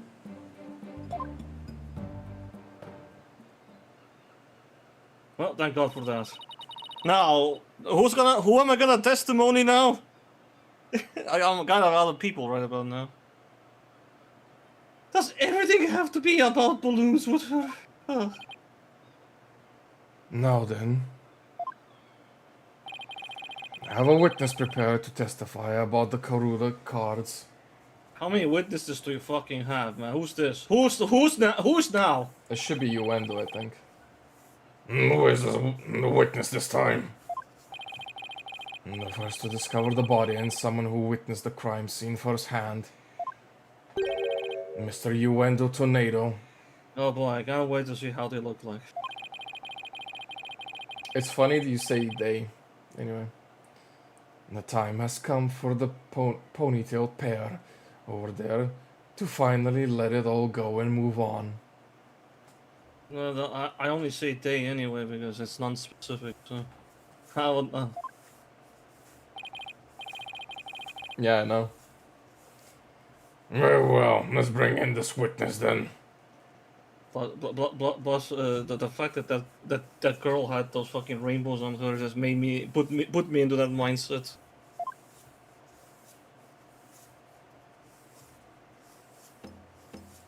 What the fuck is this?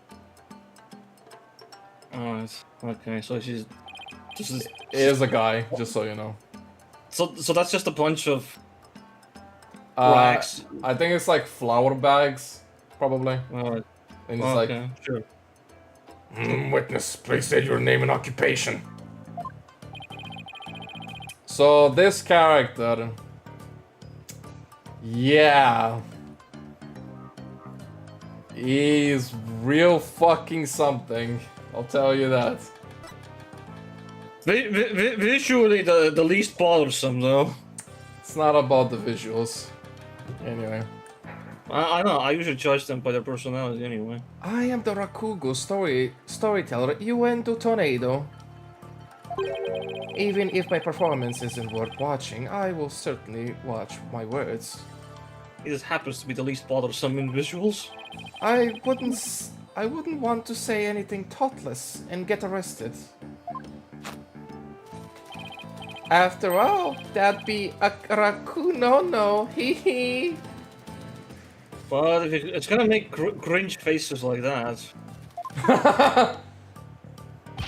Thank you, everybody.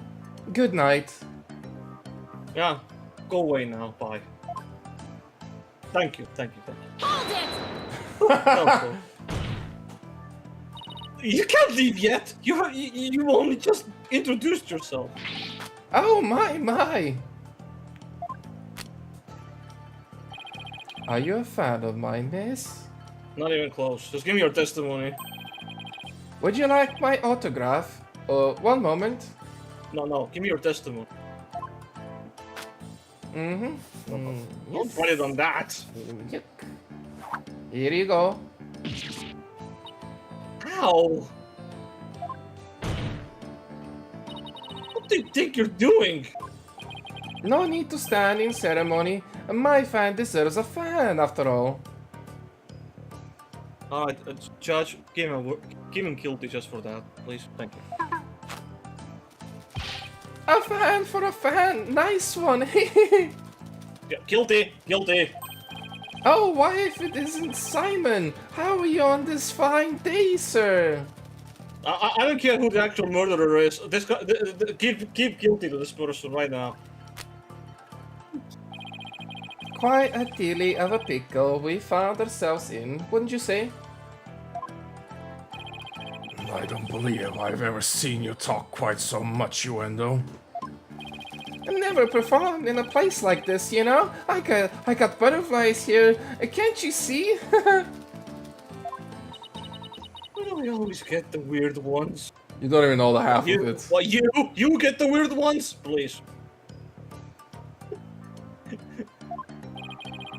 Pardon me, witness. As much as I enjoy your banter, I believe we had better return to the case at hand. Ah, I suppose you're right. In that case, I was promoted to what the hell is that? Futatsume yesterday and received the stage name of Uendo.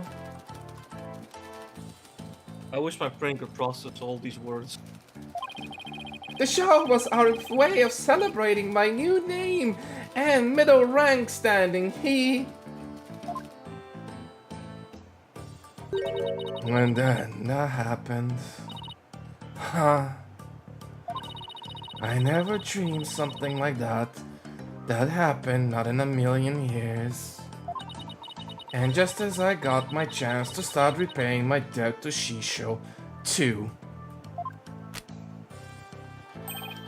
Yeah, plus I'm worried about Kiru.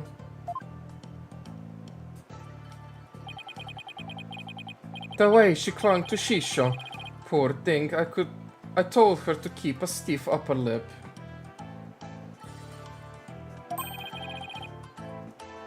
Stiff like rigor mortis. Keep telling those lame jokes and Shisho will come scold you from the grave. I wouldn't mind getting yelled at, you know, if it meant seeing him again. Wendell, please, as charming as your various characters are, this isn't a Raku stage. Let us hear your testimony now, witness. Oh, thank you, please. Give it to me. Tell the court about the evidence left at the scene, the proof of the accused's guilt.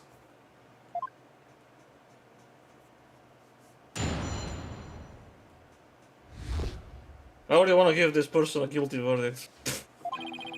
I noticed Shisho's dying message right away.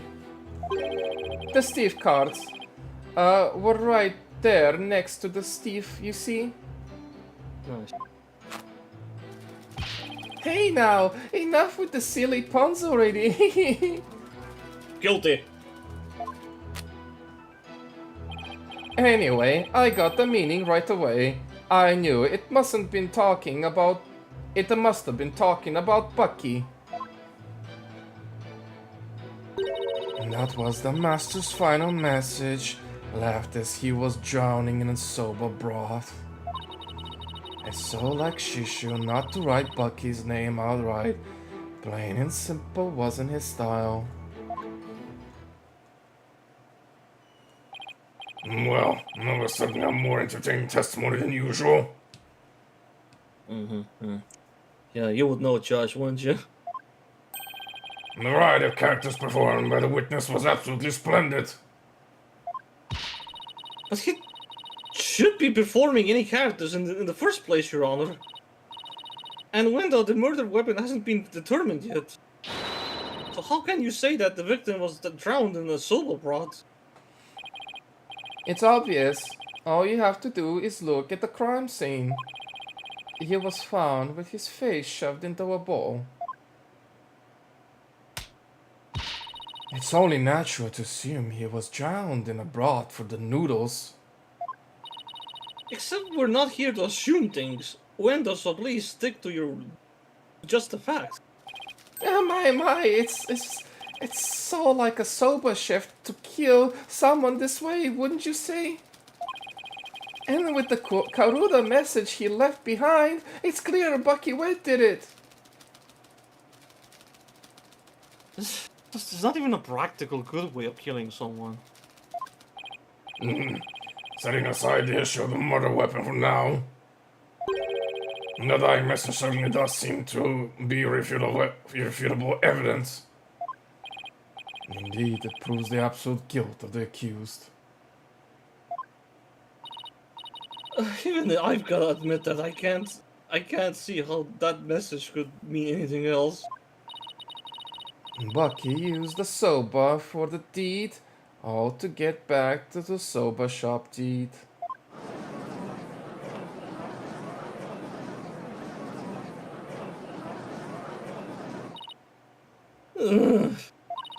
This testimony makes Mr. Wet look super guilty. I have to do something. That's just conclusive evidence. What a farce. What do you mean, Simon? What's this? I thought you said you weren't planning on asking me for help. I did, and I won't thank you. I won't thank you very much. Good. Now get my soba shop back. I want to eat some noodles. I'm hungry. Simon must have found an inconsistency in the testimony. I'd better listen carefully and try to see what he found.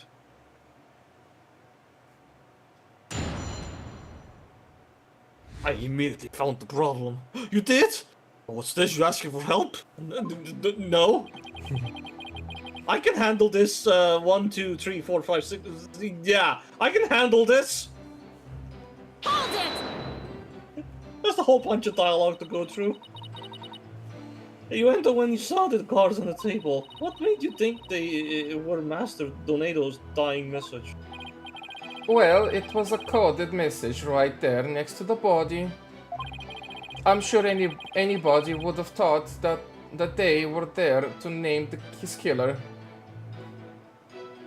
So I think the only problem is how could he do the message if he was to die almost instantly? Like, when would he have the time to put the cards? Yeah, it's biggest question of a lifetime, ain't it? It's just seems like The table is moved, his head is in a bowl, and the message is there conveniently. Yeah. I love murder mysteries and often watch them on TV. Oh, I see. I saw a similar scene during a murders mystery marathon last Tuesday. That's what made me think this must be a dying message.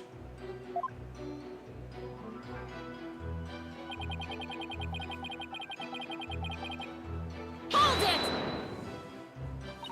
The cards were on the table. Your master's body was slumped over, right? You must have been surprisingly calm to notice them all the time. As I said, the stiff cards were right there next to the stiff, as they were hard to miss. Or wouldn't it have been more natural to notice the victim rather than the cards? The message just caught my eye because the stiff cards were right there next to the stiff. Yes, but that fact hardly seems significant enough to make a person take note of them.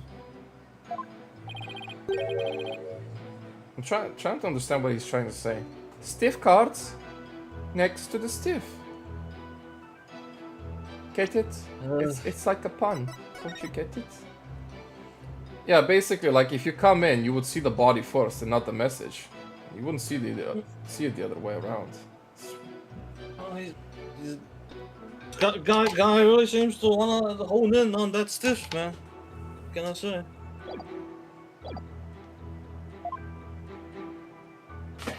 So basically, there was no real reason for them to catch your eye, was there?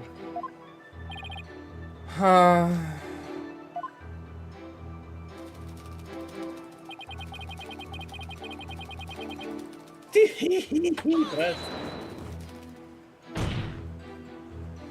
That's right.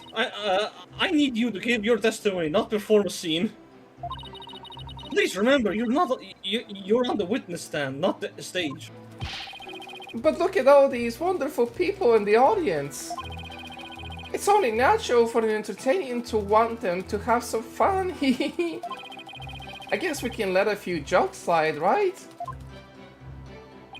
Nah, the inevitable bleeding of our work into other areas of your life.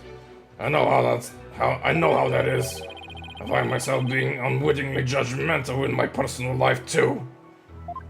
Couldn't tell, Judge. Genuinely. No. Right. That's exactly what I'm talking about. Well then, Your Honor, guess you can't judge a judge by its cover. No. I advise the defense not to be so critical of the witness. Yes, Your Honor. And much obliged, hee.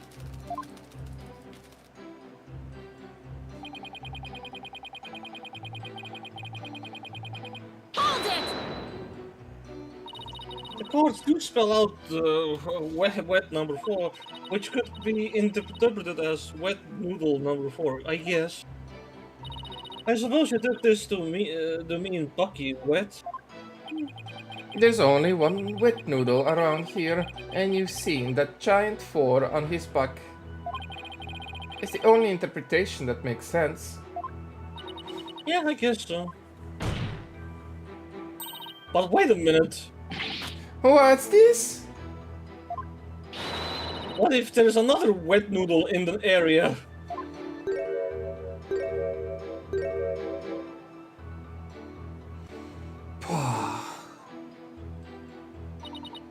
What? Did I say something strange?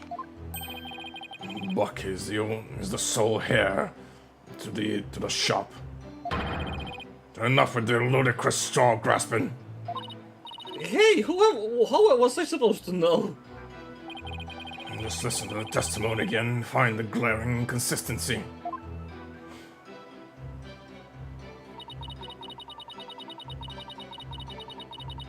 Hold it! So the victim lined up those cards in his final moments? How can you be so certain that's how it went down? I know, Shisho. He would never let someone get the last word on him, even in death. With his face in the soba broth and his consciousness fading away. He left a message that pointed towards Bucky and he left this world. As he left this world. It's the only way it could have happened. Wait, the only way? Now you're just speculating. Look, a dying message is something you leave as you're dying, right? I saw a scene like that in a detective show. Innuendo, we have a saying in my country: silence is more precious than diamonds. Please do not speak any more than is necessary. But talking is my livelihood, you know. I talk all the time. This and that, truths and untruths. I can't stop myself from talking. Hopefully he'll stick to the truths without any of those untruths.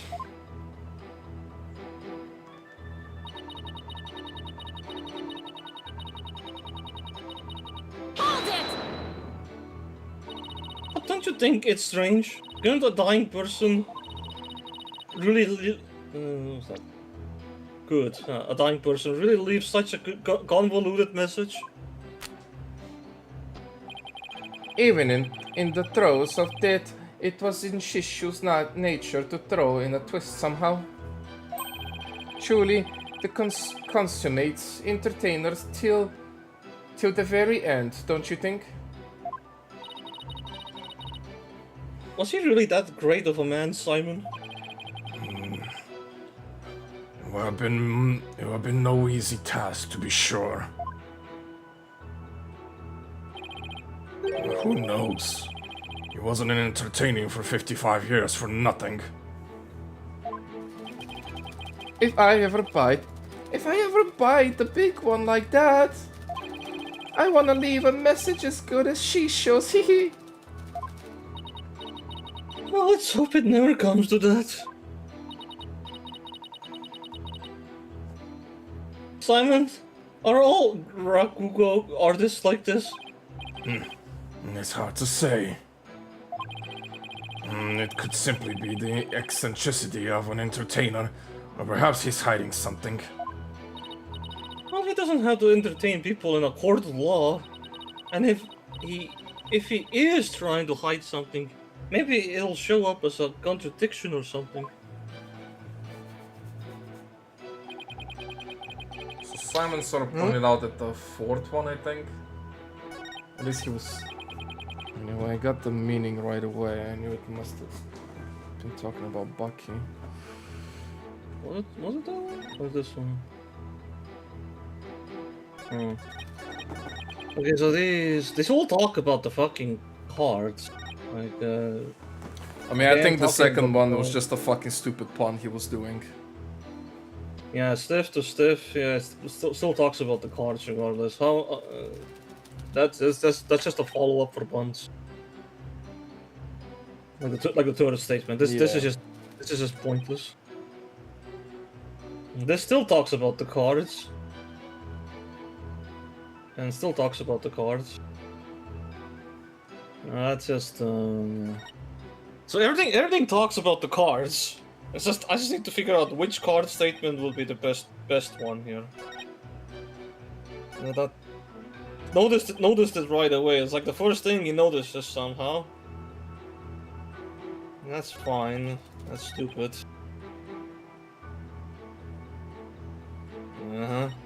This is probably. I'm not sure if I can point to this statement here.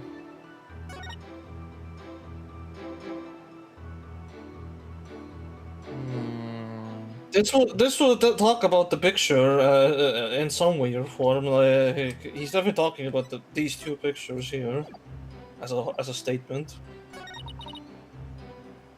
I don't think I can do anything with this last one, can I? It's so like no, I can't do anything with the last one. So.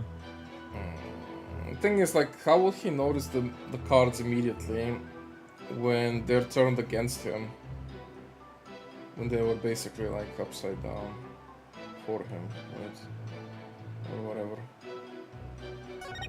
I don't know.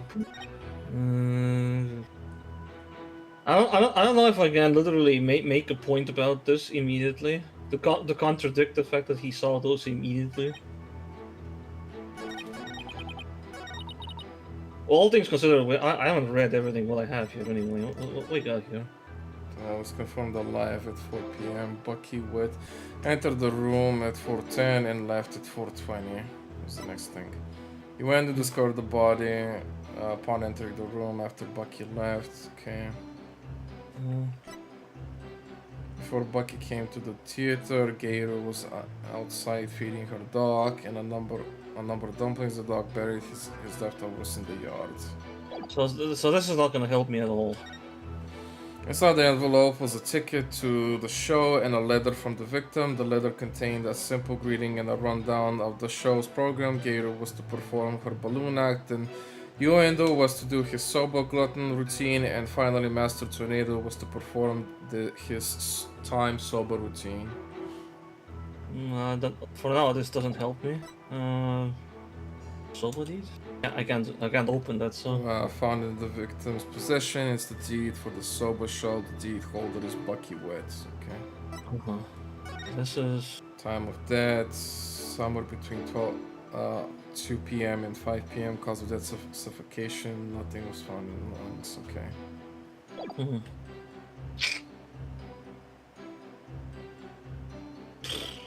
Those are the pictures, and those are that. That's not gonna help me right now. The third message was what? The victim was making soba noodles from scratch in the dressing room. The room is covered in soba flour. There are 2 drink cans in the fridge.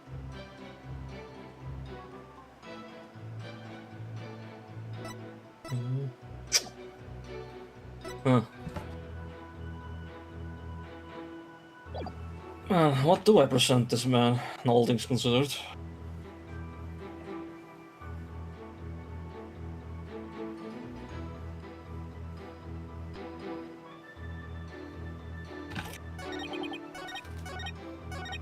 Another dying message right away. The stairs close right next to him. Hey, no, that's the fault, whatever. Anyway, I got the meaning right away.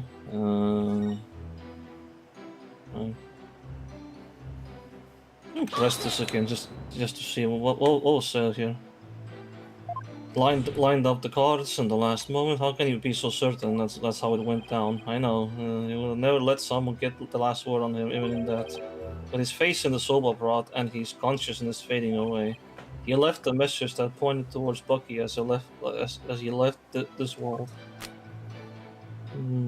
It's the only way it could have happened. Wait, the only way? Now you're just speculating. Look, a dying message is something you live as you're dying, right? I saw a scene like that in a detective show. Alright, that's now goes to detective shows. Yeah, don't speak more than you need to, blah blah blah. Yeah, I talk way too much.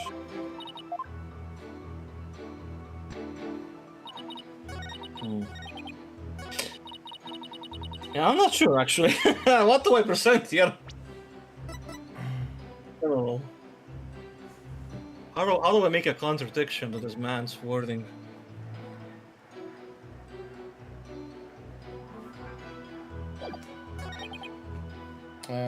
Must have been talking about. Okay. Well, if you look at the cards.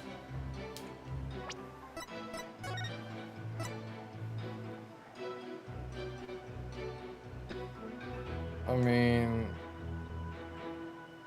like, let's see. I know it's so mildly troublesome that he would notice these cards. Hear the fact of how messy this room is. There's so much shit going on in this room, and somehow the cards are the most important thing to notice.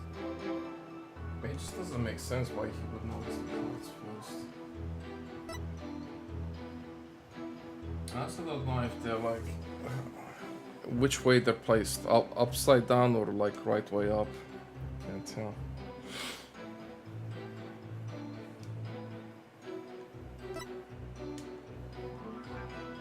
But yeah, this is a very messy room. I mean, again, like, you would notice the body first and not the cards. The room is covered in soba flour. There are 2 drink cans, and that's less important. The victim was making soba noodles from scratch in the dressing room.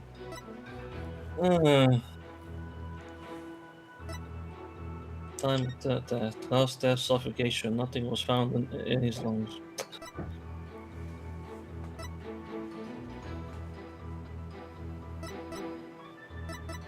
Damn. The game actually makes me think for once. I don't know what the problem is. Well, it's the 4th episode, so naturally they pick things up in terms of. I mean, difficulty. even in the previous cases, we didn't take this long to figure out what to present. at least the statement was clear as day on what needs to be done. Now it's a lot trickier. If you don't count the divination seance, then I guess. Because the divination seance took us a while to figure out. It was just a mechanic confusion of sites and other things, but this here, I'm not even sure what's wrong. I mean, I know what's wrong, the fact that he somehow looks at the cards, but how do I make a case point out?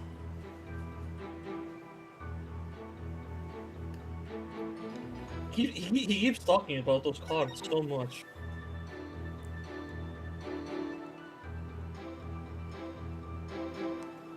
Left as he was drowning in the soba broth. I mean, technically, this can be presented as like it was shown that there was nothing in his lungs, so he wasn't drowned. That was the Master's final message left as he was drowning in the soba broth. He wasn't drowning because there was no liquid in his lungs.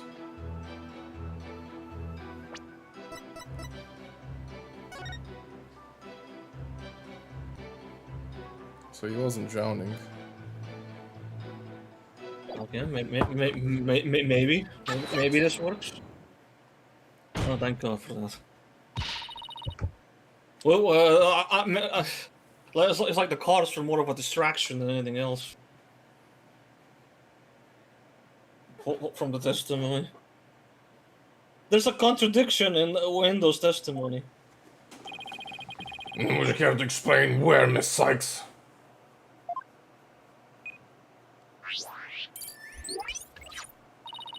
Certainly, Your Honor. According to the autopsy report, nothing unusual was found in the victim's lungs. Yes. It does say that, doesn't it? Yeah, so the cards really was just a distraction. Already sweating hard, man. That's fast. If he had drowned in the pool of soba, then there should have been the soba broth in his lungs. But since there wasn't any, it means the victim was suffocated with something other than soba broth.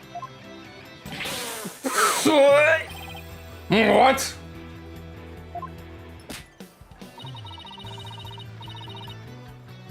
This is the contradiction you noticed, isn't it, Simon? Not bad at all. Yeah, it just took me a while to get to that point. Well, you pointed it out anyway. I was like, God damn. The cards really distracted me. I guess I showed you.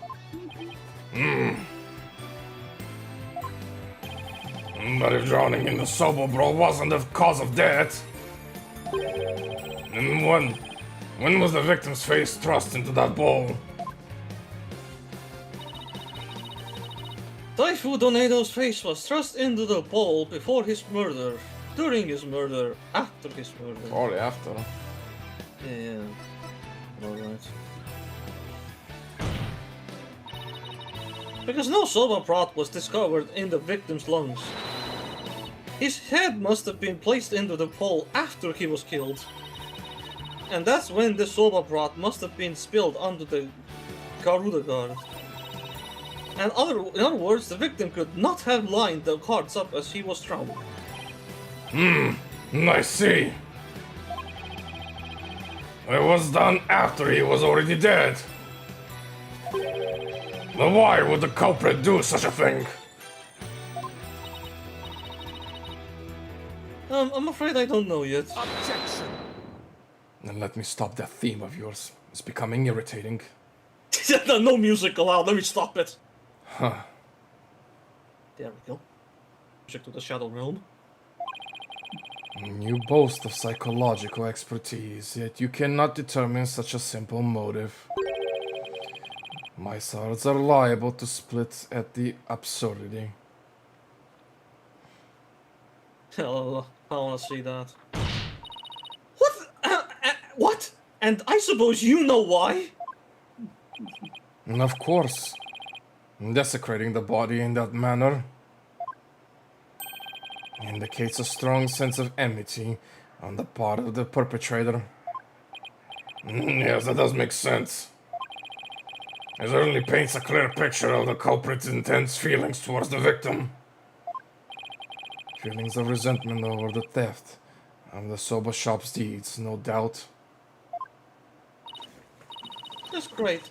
Now the judge has an even more unfavorable impression of Bucky.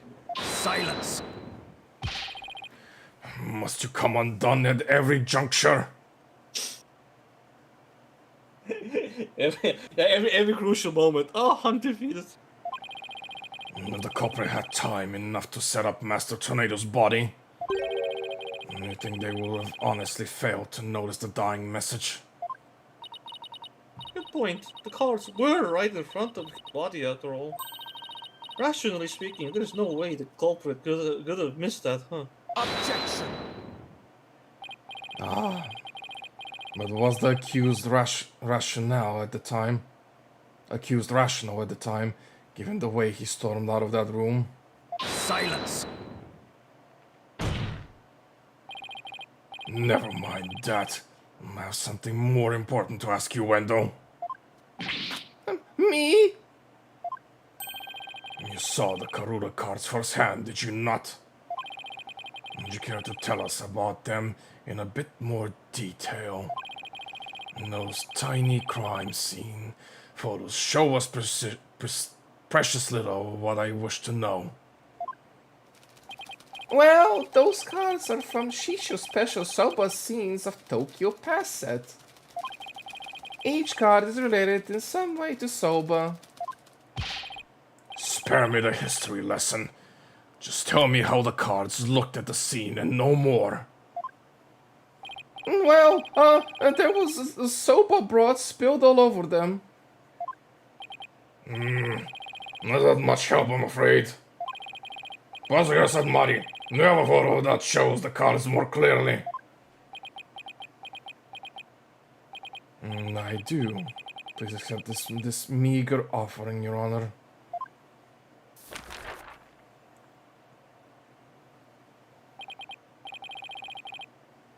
Oh my, what delightful looking cards! Nostalgic. Ouch. Okay. So, wavy, hound, Equipment. traditional, nostalgic, ouch, and 4. Okay. Kick W, man. Well. Tearing prosecutor's sad monk's conclusive evidence apart should be a breeze with this. Huh? Don't tell me you haven't noticed. Oh, I mean, yeah. What are we talking about here? I think the way they're pointing, probably. It's like, don't be silly. Of course I have. Open the history again. Just need to check something. I'm gonna be honest. The table texture there looks like the same that's in my living room. Unironically. Hello. You know what? I remember your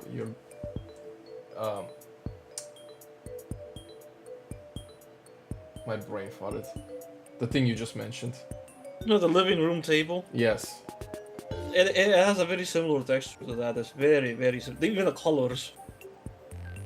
Anyway, open what? The court record. Let me check the pictures again. Top left. Top left. Okay, so they were facing him. Okay, that's fine. They look the same for the most part. So. Yeah, no, that's fine. Yeah, no, I was looking for something else. The way they were placed. Which way were they facing, basically? That's all I cared.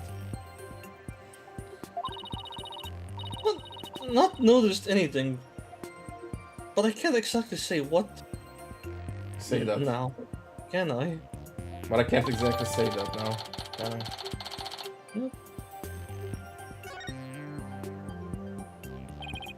Miss Sykes, do you really see a problem with the prosecution's claim about these cards?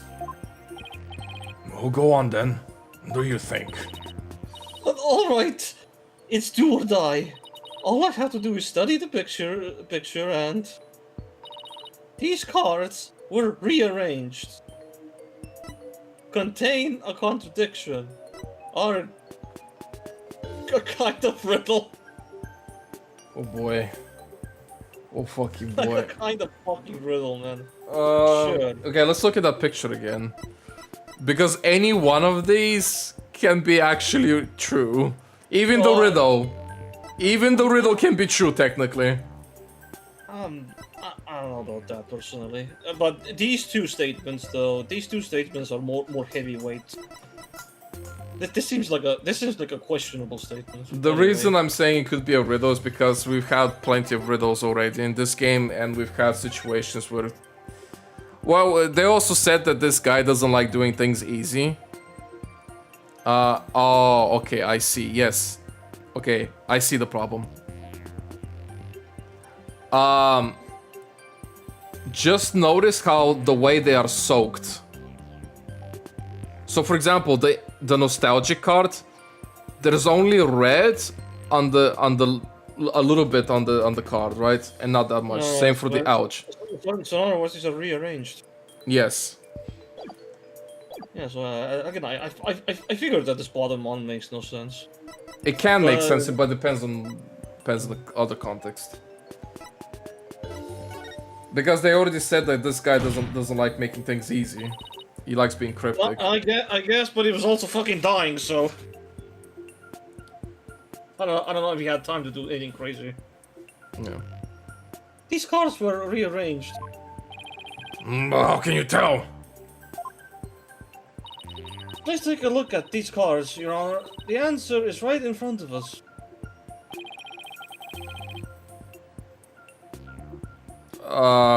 Pictures on the That's card. still your line down there, though. Where exactly should we be looking, Miss Sykes? So it's the cards, the sober broad stains. They are the stains. The size of the cards. Yeah, man, they're huge. Please focus your attention on the silver broad stains on the cards. The outline of the stains don't match up with the larger stain on the table. Would you look at that? You're absolutely right. That's absolutely crazy. I think I'm about to explode. Anyway, and what about it? So what? Please recall that the silver broth was spilled and got on the cards after the murder. When the victim's face was placed in the bowl. Yes, go on. By the stains, we can see that the culprit deliberately rearranged the cards after that. In other words, this message was altered in order to pin the crime on my client. What?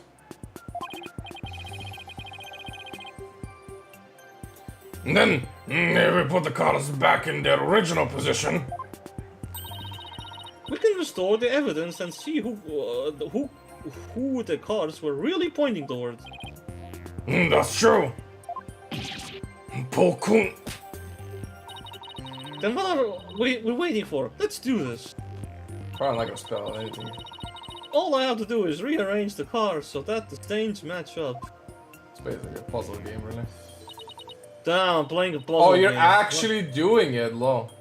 I'm playing a fucking puzzle. Let's see, well, where was the V card originally?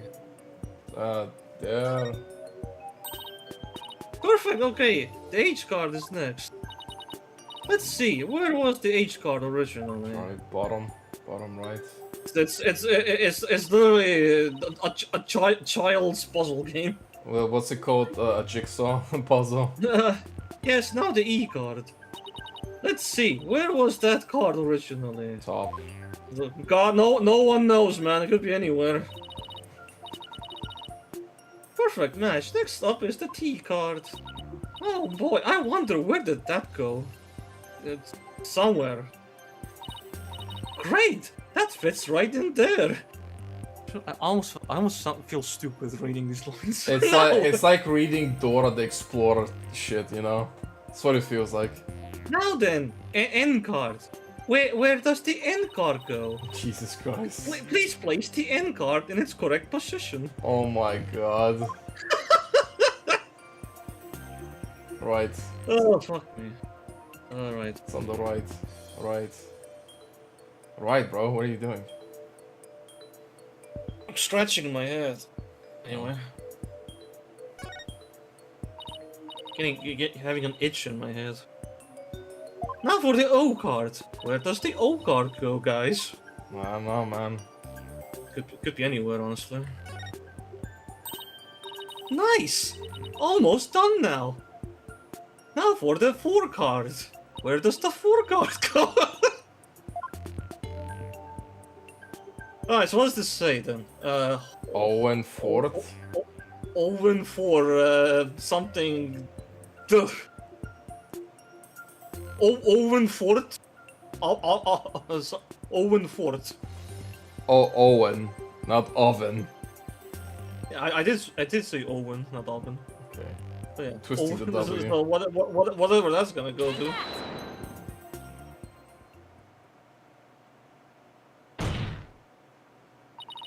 So the message wet no 4 yeah, was originally supposed to say Owen 4. Either is whatever that means. And this original message is our clue to the identity of the true culprit. What? Huh. The indignant look on Prosecutor Sad Monk's face is positively priceless. This is absurd. So it was originally Owen Ford? It wasn't wet number 4. Maybe the lawyer is smarter than we thought. Oh no, it's Blackwell is just babysitting me a bit. Order! That's fine. Order in the court! Well, I never would have imagined that there was more to these cars than meets the eye.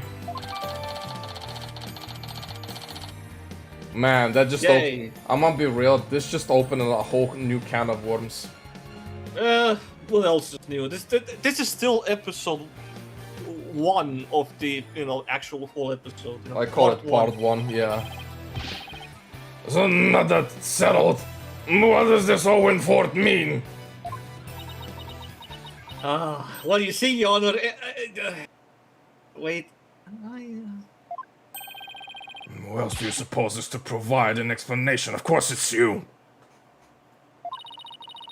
But I haven't got that far yet. Do you even think? Change the cards around all you like. But if you cannot explain what the message means, then it is as worthless as you are, defense. No! Oh, all my effort. Gone. And so the spring chick that fancies itself a graceful swan is brought back down to earth.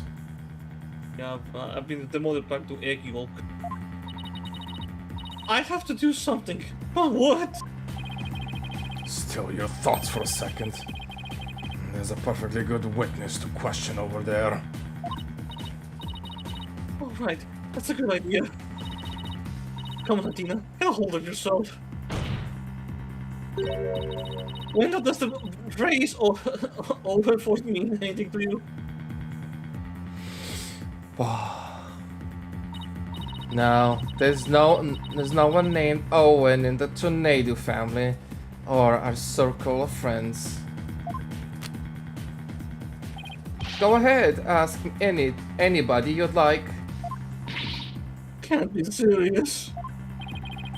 Having rummaged through your empty mind, I see you have, as expected, turned up nothing. Silence! I'm afraid I have an idea who the devil this Owen Fort is, either. Oh, I have no idea. It's like, silence you! So anyway, I have no idea either. But the fact remains that the cars were rearranged to pin the blame on Mr. Weth. That in itself proves that the defendant isn't the real culprit. Man, Blackwell, you should become a lawyer. I mean...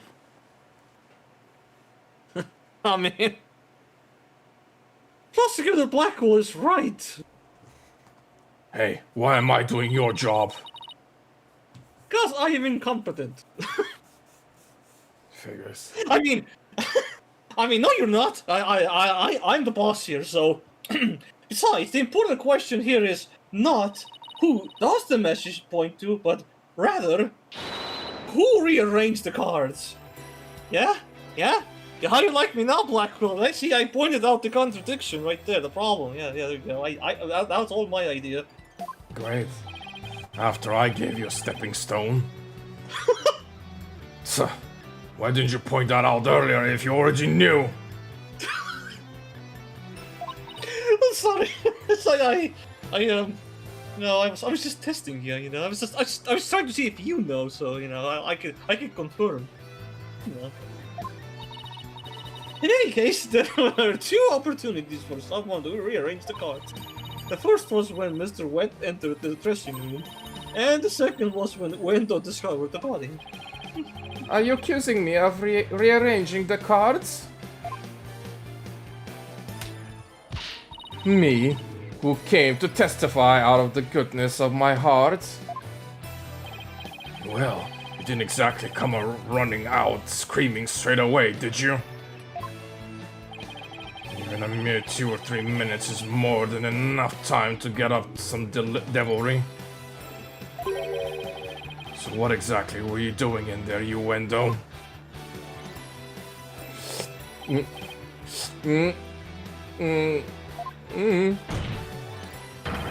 Put down the tea and spit out your answer. Hey, Mr. Prosecutor! What's a guy supposed to do at a time like this? Silence is more precious than diamonds, witness, and therefore you need only stay silent. The defense is devious. They're waiting for you to make a slip of the tongue.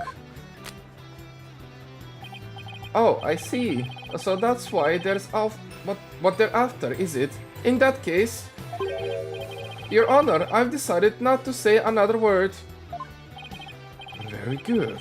After all, your right to remain silent is protected by law. Well, Prosecutor Blackwell, any other brilliant ideas you'd like to share? You know, I have ideas myself as well, but, I'm just trying to see if you have the same ideas, Testing you. Fuck, I can't laugh. It's making me hiccup, I don't know why. It's a weird thing. Anyway, Well, it's probably how you're laughing when you're acting as these guys. yeah, anyway, just pretend I'm laughing, because I physically can't do it.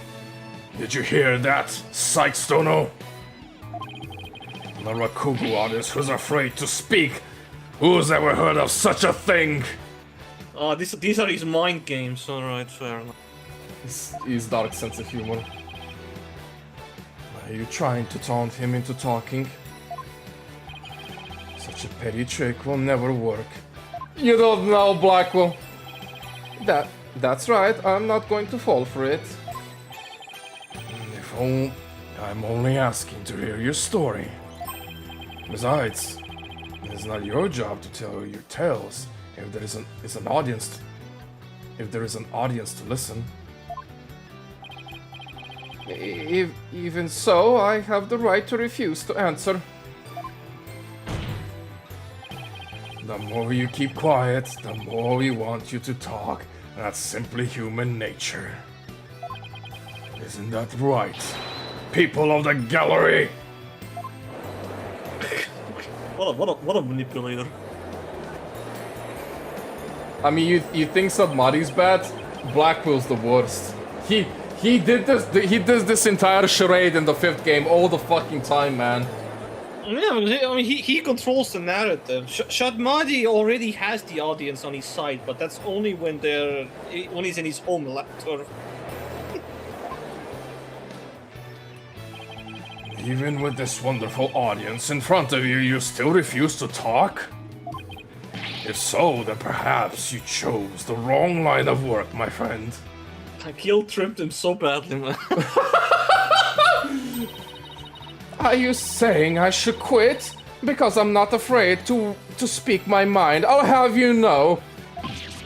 Oh no, never mind what I just said. It is scary to talk, it's absolutely terrifying.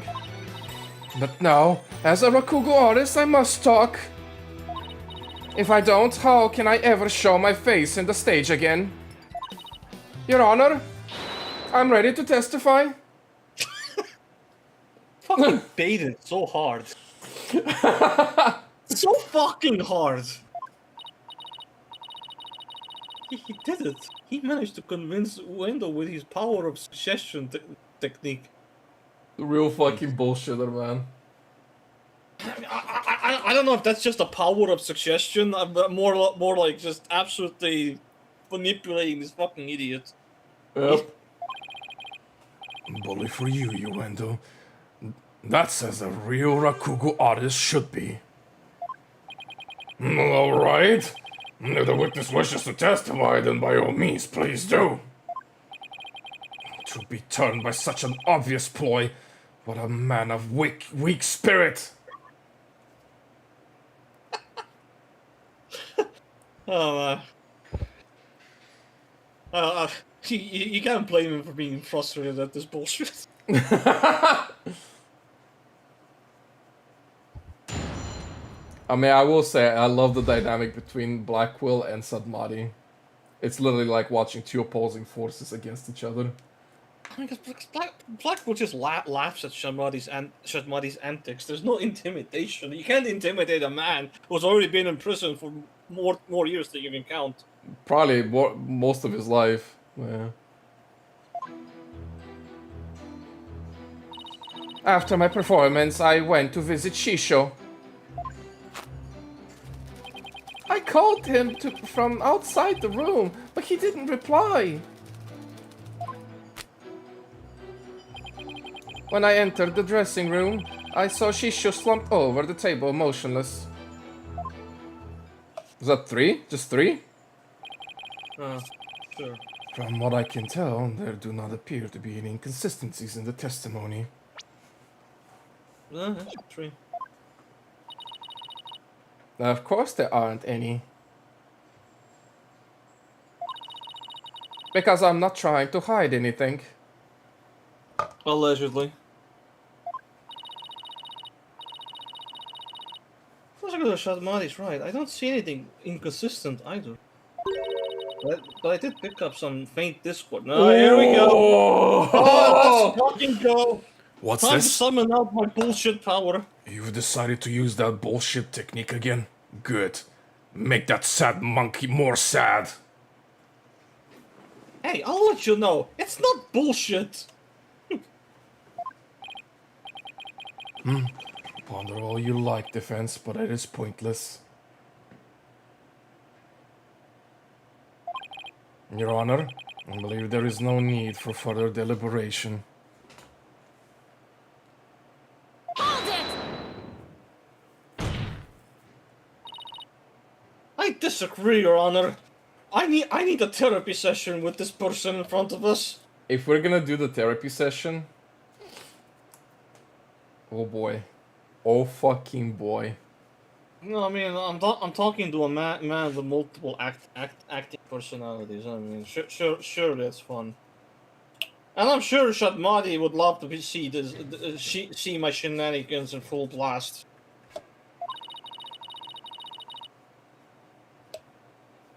I detected discord in the voice of the witness's heart. That's a clear indication that Wendo is facing some sort of inner turmoil. Are you saying what I think you're saying? Are you gonna do that bullshit thing again? Are you gonna waste time? Miss Sykes? Yes, Your Honor. I'm about to waste your time. We got somebody in the chat saying, hello. Hello to you, Mr. Phoenix, right? Ah, Phoenix Wright is there, Oh, alright. Yep. Damn, Phoenix Wright gets to judge everything.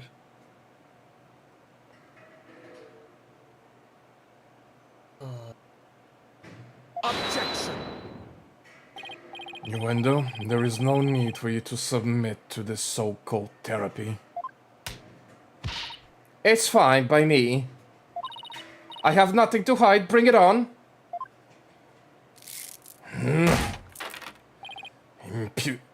Impetus fool! Why will you not listen to the guidance of this humble servant of the Holy Mother? More like, why aren't you listening to the prosecutor who's trying to help you? why are you so self-sabotaging yourself? If the witness wishes to proceed, I see no problem, prosecutor. In one ear and out the other. It seems this performer has no need for your so-called guidance, prosecutor sad monk. Just know this, Uendo. Your folly will surely earn your divine retribution. Thanks, Simon. I'm going to make the most of this opportunity you created for me. Just keep your wits about you. Oh yeah, I will. I'm gonna use my magical powers right about now. I hope there's no tutorial for myself, please. I don't need one. But we already did it, so there shouldn't be. Thank God for that then. It doesn't even make sense that I would tutorial myself with it. Could you tell us again about what happened in the dressing room? It's like, okay, Athena, how did this work again? Alright, let me just try and remember. Maybe Widget has to remind me. That would be so stupid, my god.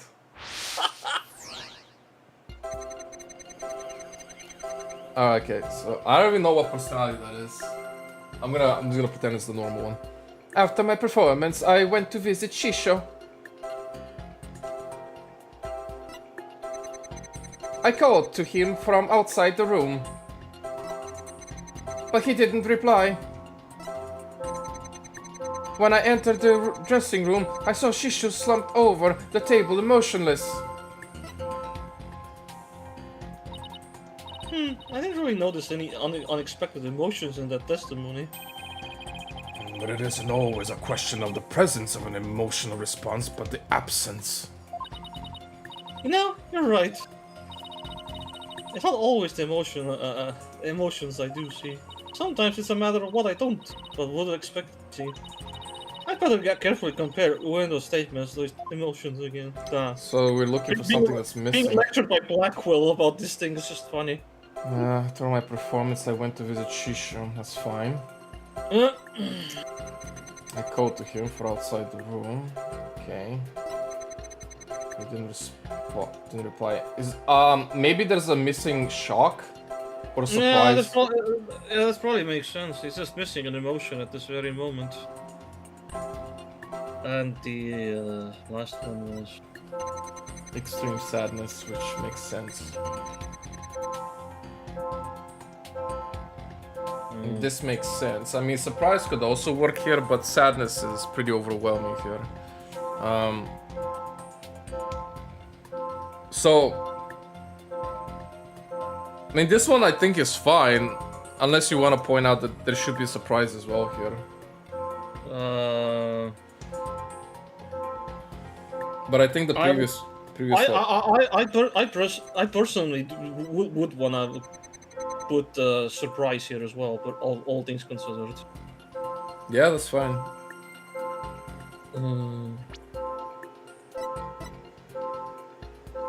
That's fine. All things considered, I'd wanna put this here as well. I'm noticing something strange with these emotions. Something stranger with cheesy toe skin, you say? No, something strange with these emotions. How could you have heard some thin stranger with cheesy toe skin? Sounds so disgusting. What? What the fuck is cheesy toe skin? Don't answer that. I don't even want to know. Why is he so low? I think his flower bag's deflated. Okay. I don't know. Maybe it's me who's got some cheese in my ears. Did he fill the floor? Did he fill? Okay. Did he will the floor to open up and swallow his cushions out of shame for that bad joke? Oh my god. My goodness. The point I'm trying to make is that I noticed something unexpected in your emotions. Now stop hiding and come out where we can see you. Bailiff, please bring the witness a few replacement cushions. Bring him up to the stand. A bit too high. Bailiff, that's too high. What are you doing? I just can't. Dude, I told you. There's gonna be a fuck ton of clowning around here. Yeah, it's a clown fiesta, alright. So, what was this unexpected thing you noticed? Yeah, that your head is all screwed. The double slam makes this funny. I noticed that she always does a double slam quite a bit. Sometimes a single one, but she likes to do double slams quite a bit. Oh. Oh, come on! His honor said a few cushions, not a few dozen. Now that we've all had a good laugh, please continue, Miss Sykes. I didn't hear your laugh, Judge. It's laughing. Ah, focus, Athena. Don't let yourself get rattled. When you entered the room and saw your master slumped motionless over the table, you weren't the least bit shocked.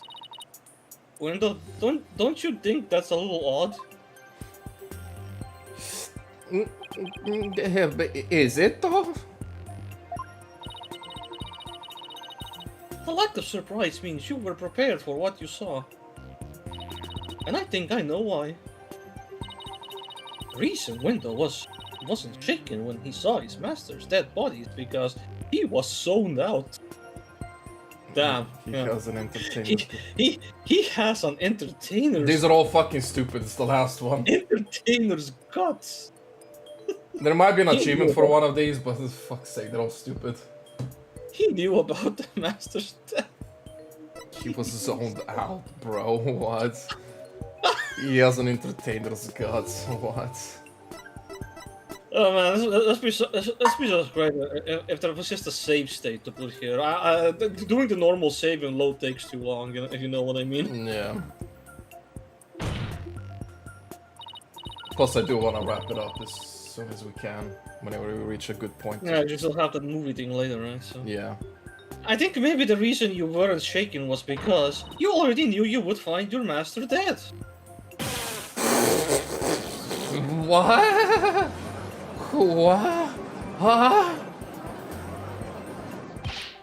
What? What kind of a thing is that to say?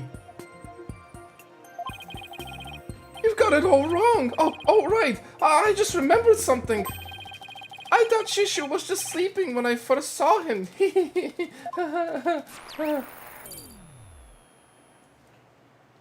Nice. You thought he was sleeping?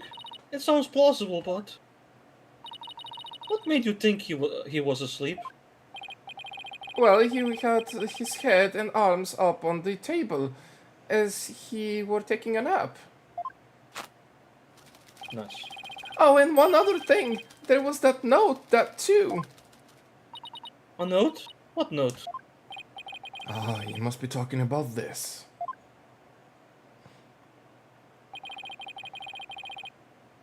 Okay. Rising do not disturb. Okay, cool. It appears to have been written by the victim. Allow me to read it. Resting, do not disturb. Yes, that's the note I saw. After reading that, who wouldn't think Shishu was napping?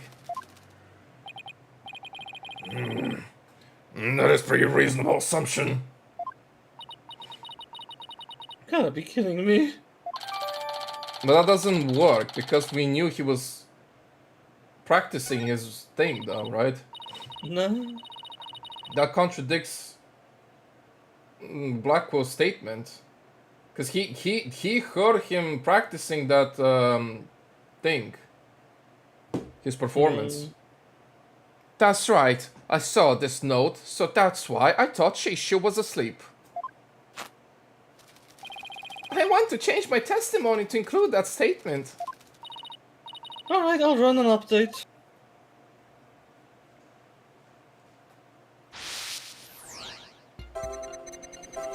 Okay, that's fine, that's nothing new.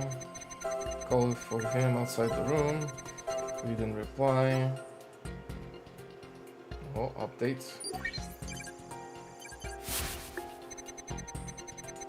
When I opened the door, I thought he was sleeping. Damn, all emotions have exited the fucking facility.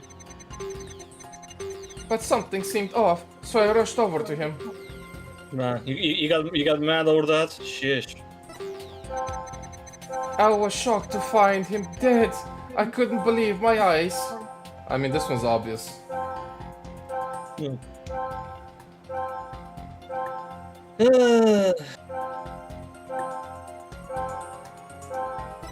That was a brief surge of anger, right? So. I mean, yeah, this one just kind of stands out.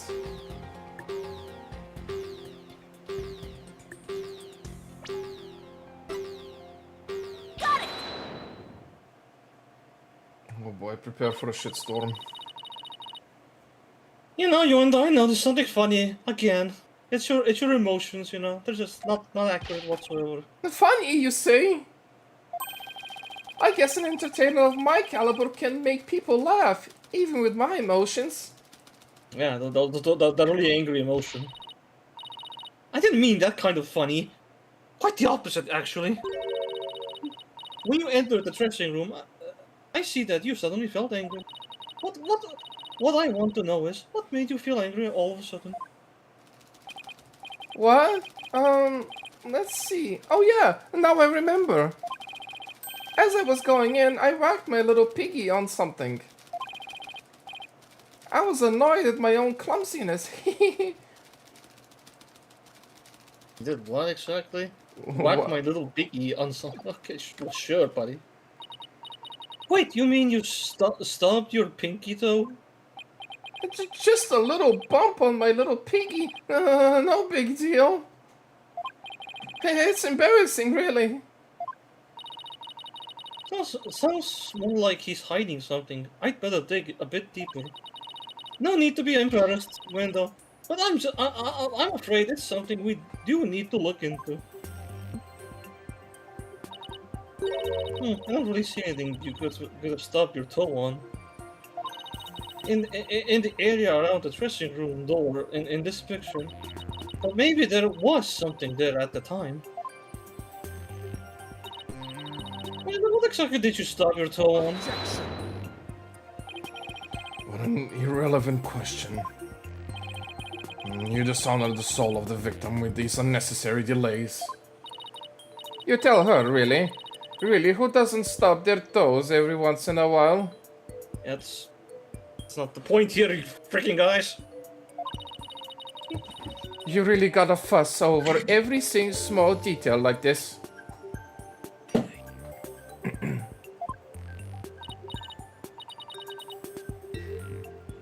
Well, the thing is...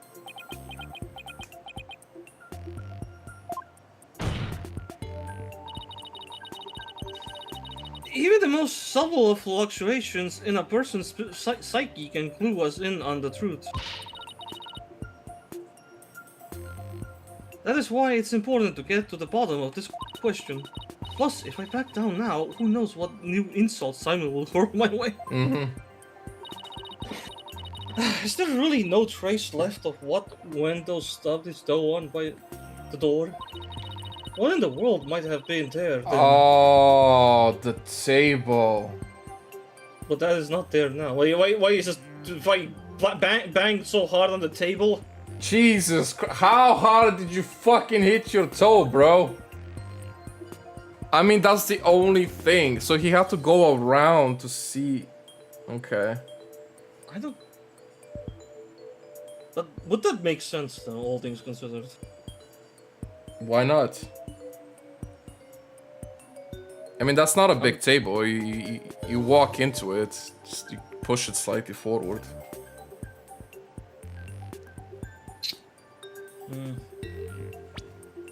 Thinking, like... I'm just thinking, like, would it make sense?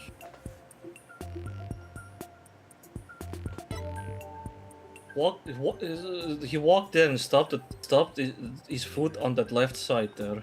Yeah. You can see it's tilted that way as well. If the table was like perfectly... So if he went around on the left side, he would have hit it there and then it would have moved up like that. Just that his whole body is on this thing though. It's like he had to move this everything, including the body, like that. Unless he placed the body here later. That's a No. big I mean, I think the body could have still been there. It's not a problem. I don't see a problem. It's So only where do slight. So where do I pinpoint exactly? I think just... the print on the floor. I think that would be the only thing. I don't know what else could it be. Like, this seems to be the only logical thing to me. If you have something else, point it out. But like, this is the only logical thing for me. I'm just thinking this is ludicrously fucking heavy. Plus, it wasn't in the middle of the room though. Like this whole scene. I was just thinking, like, this whole scene is at the middle of the room. He stubbed his toe when he entered the room, didn't he? He didn't say that. He just said he Oh. stubbed his toe at some point. And that's after he entered, anyway.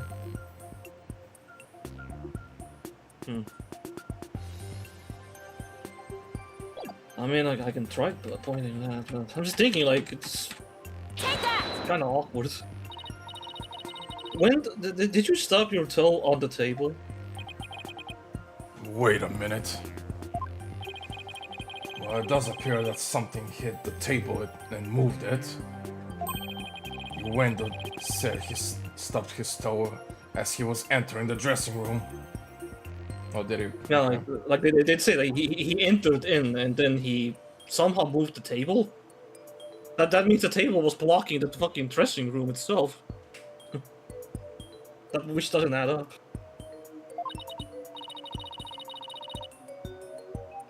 Yeah, that table looks pretty far from the door. No, I mean I'm glad this doesn't fucking actually act as a fucking punishment. I think it 'Cause will. I wonder, like, how would the table be at the door though? Could what pumped into the table also be the clue as to what Wendo stuffed his toe on? Oh, maybe it's a lead up? Careless answers will only hurt us here. So think carefully before you speak again. Yeah, right. Is there really no trace left of what Wendo stuffed his toe on by the door? What if the world? What in the world that might have been there that was not there now? What was there but not there? But this is too small to stub your toe on. That's just It's not gonna be. cut. Yeah, this questions is not gonna make sense. These. The TV is also unplugged there for whatever reason. I don't know if that means anything. Oh, if we're gonna talk about the TV, the only thing I can think about the TV is the fact that on this perspective there's a wall plug there as well, behind him. But there's nothing there that could plug into a wall right about now. So that's the only argument I could make if we're gonna talk about the TV being unplugged. So why do you think the TV was on? I'm saying, like, the only argument I could make there based off of what you said is that maybe the TV could have been there previously, but now it's been moved to the other side of the room. Unless the fridge was also there for some reason.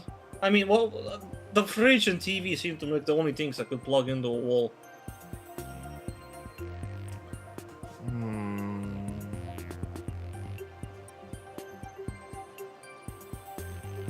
I don't know how possible it is that the TV could have been at the opposite wall and not there. I don't know how plausible that argument is. But I have to point out something. So it's not the table. It's either this cooking band here or these two things. One or the other. Between these three. If actually it is the TV. You can look at the flower on the ground. It's left a trail. Oh, right. So yeah, TV then. Yeah. Take that! Let's take a look at this photo of the crime scene. Do you see it? This long track that goes from the door all the way across the room. Now that you mention it, I do see traces of something getting dragged. And the track mark ends there at the TV. This implies that the TV was originally by the door. I'm convinced that this TV is the object the witness stubbed his toe on. Well, Wendo, how about it? Huh? Yes, you're right. It was the TV.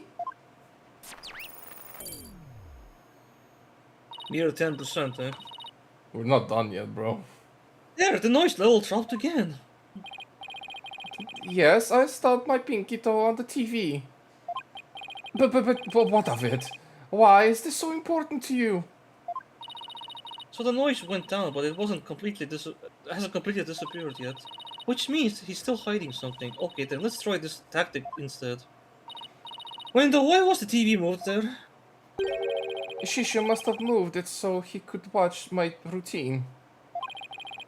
But what a place to put it, right in the middle of the doorway like that. I didn't want to bump into it again, so I put it back where it belonged. Performances on stage can be viewed in the dressing room using that TV. That's right, it's a closed circuit monitor that shows the stage.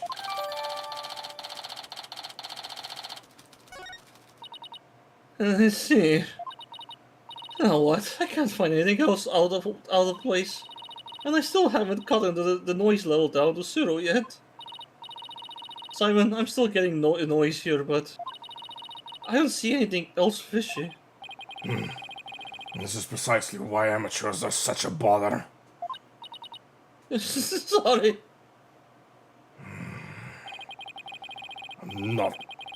I'm in no mood to play nursemaid here.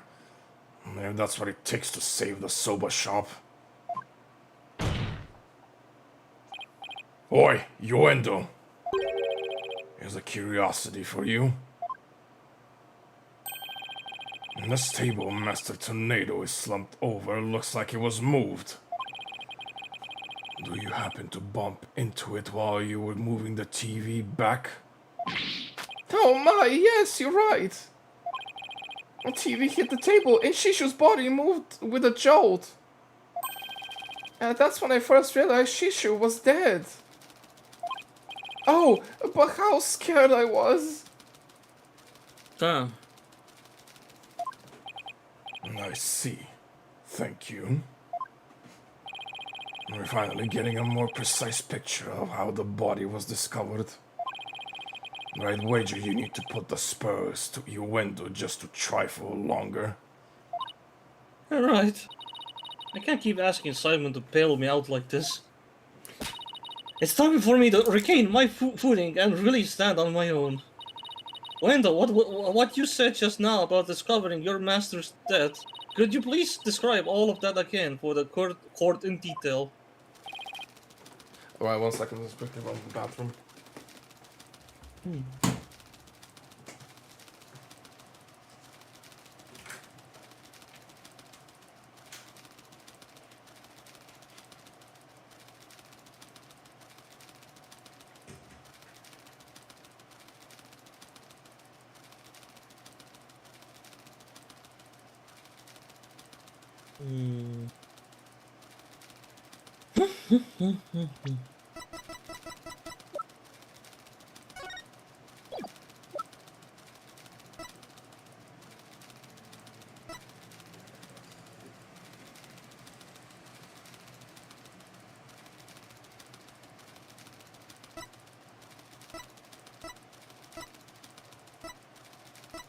Yeah, here. Alright.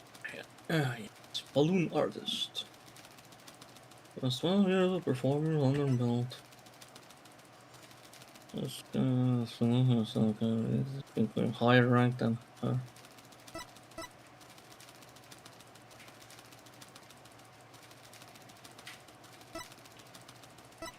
I mean, kick, I guess.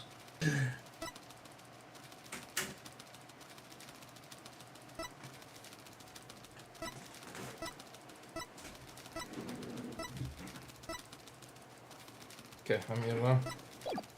Oh, right. But before you do, let me just plug in the latest information.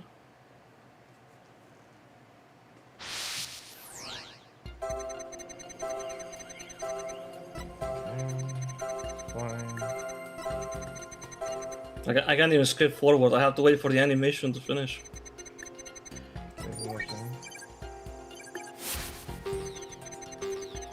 I tried to enter the dressing room, but I stubbed my toe on the TV.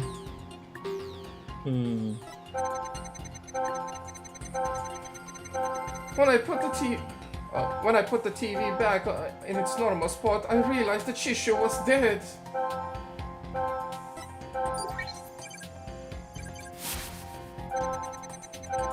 Seeing him fuck.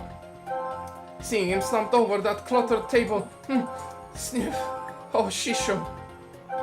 That's an incredible amount of shock.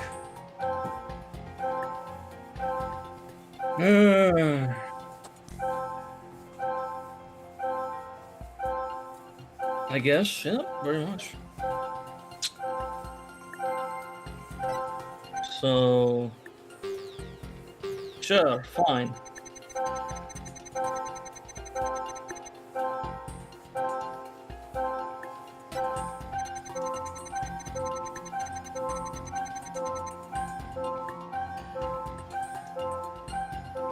Honestly, he looks more shocked at looking at the fucking cards than he is shocked at looking at the fucking body. Yeah, Yeah, if you ask me. that's what it looks like. I'm sussing on that.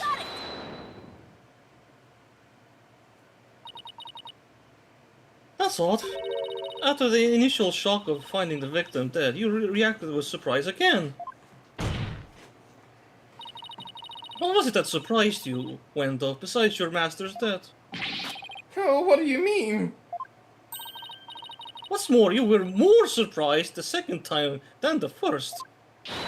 What could have surprised you more than finding your late master? Search me, you little thingy. Your little thingy must have made a mistake. Silence! The girl is as sharp as a trout, to be sure. Her ability to hear people's emotions is absolute.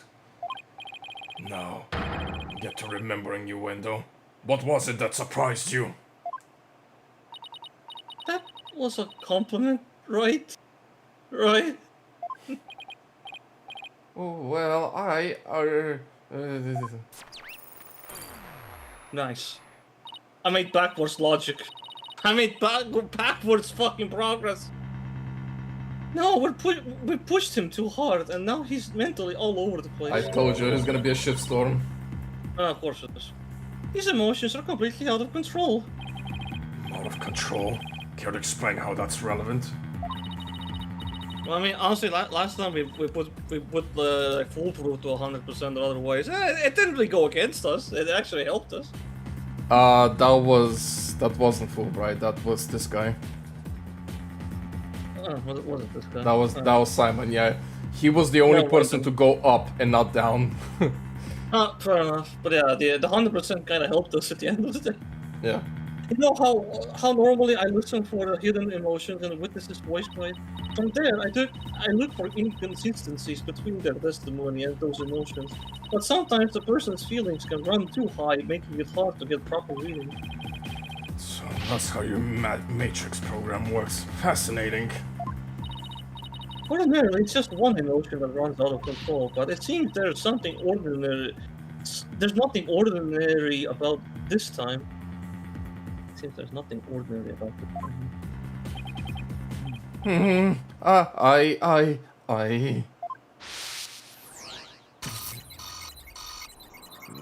Massive anger.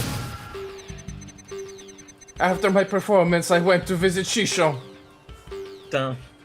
So angry, man. Jeez. Calm down, buddy.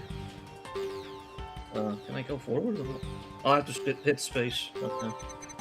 What? What? It changed? What? Call to him outside of the room, man. Oh, man. Oh. I called him from outside the room. But he didn't reply. When I opened the door, I thought he was sleeping. God damn. I tried to enter the red dressing room, but stubbed my toe on the TV. When I put all of the TV back in its normal spot, I realized that Shishu was dead. Seeing him slumped over that cluttered table, that was Shishu. Damn. What comedy. I knew it. What's got your knickers all in a bunch now? Wendell has multiple emotions running out of control at the same time. I've never seen anything like this ever. I swear to God, you've seen worse than this. So how does one bring a situation like this back under control? I'll have to find the root cause of this tangled mess before I can treat him. If I can identify what is causing this emotional rampage, then I can probe at him. I'll need to point out what I think is the root cause and hit the probe. So this process, through this process, I can identify exactly what's causing Wendell so much distress. And that will help bring his emotions back under control? In that case, let's get started, shall we? Alright, I can't guarantee success, but it's definitely worth a shot. Time to look for the root cause of Wendell's rampaging emotions. Meanwhile, Sadmar is like, good job. You yellow belly. Yellow belly. What do you So call anyway, you? back to the statement that actually caused the problem. So, again, I think it's the cards. Like, the cards are even blank here. The cards are suddenly blanked out. Maybe they just didn't wanna redraw them. But this was the rule of everything, I would say. I think it's the cards, man. The cards are just blank all of a sudden. But besides, again, he was looking at them anyway. I was suspecting the cards. We all know he kept talking about the fucking cards after all. Got it! Oh. It is the fucking cards. I get it now. The cards were the root of it all. Huh? Don't try to deny it. You can't hide your feelings from me. The dying message that was left at the scene of the crime, is that what was causing you distress? Your distress? And if the dying message was the cause of all those feelings, then that means that the phrase Owen Ford must have been something to you. Must mean something Must to mean. you.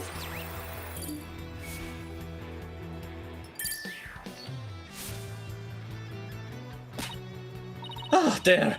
Noise zero! Woo! The dying message consists of 2 words, Owen and Ford.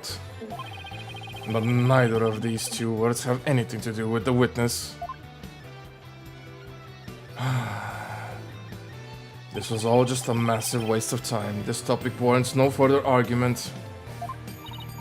Sure, there may not seem to be any direct connection between Nuendo and the message.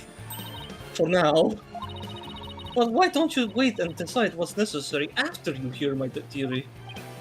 I trust you've hit upon something, Athena. Yep, if my theory is right, we can finally solve this case of Wendell and the mysterious Owen Ford. Huh. Well, go on then. I can already tell this promises to be interesting. Now, please share your theory with the court, Miss Sykes. Oh, here we go. Let's fucking go. There was something puzzling to me about Wendell's out-of-control emotions just now. Namely that there were 3 distinct reactions present, and I have never seen that before, and I wondered how it could be possible. Is there a conclusion to this meandering musing of yours? Hold your horses, I'm getting there. So could a person flip between 3 distinct emotions of such intensity like a switch? In the end, I concluded that it just wasn't possible.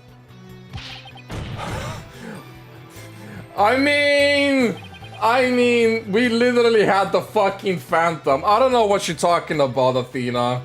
Yeah, Anyway, I'm gonna pretend I didn't hear that. yeah. So that's it, is it? A bit unconventional, but I'll grant that it's possible within the realm of psychology. Within the realm of psychology? No, well, you have to explain it for the old man up here on the bench. Your Honor, my theory is that Wendell is a robot. It's a supernatural, has supernatural powers. What are we doing here? Man, these are good funny options, but you know. With so many distinct personas, it's clear to me that Wendell, Wendell has this dissociative. Dissociative. Dissociative. You didn't even read the whole thing. I did. Oh wait, hey yo guys, I'm not. What does that even mean?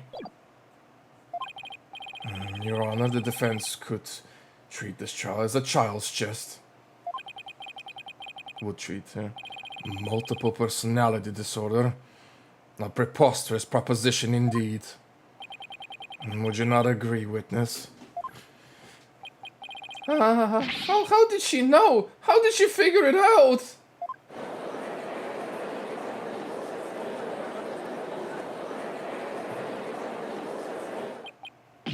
Pokunka? I can't believe it. I did it. I did it, Simon. Mostly because of you. I did it. I've read papers on it before, but to think I'd see a case of it for myself. Blimey. Rakugo artists tell stories as different characters, but as different personalities? Hey you, lawyer girl. You got a problem with us, huh? No, no problem at all. This is all very hard to believe. But now that we've established that the witness has multiple personalities, could each of them please introduce themselves to this court? You and the tornado. I'm a Rakugo storyteller, as you know. Hello everyone. Patches, the friendly jester here. Uh-huh.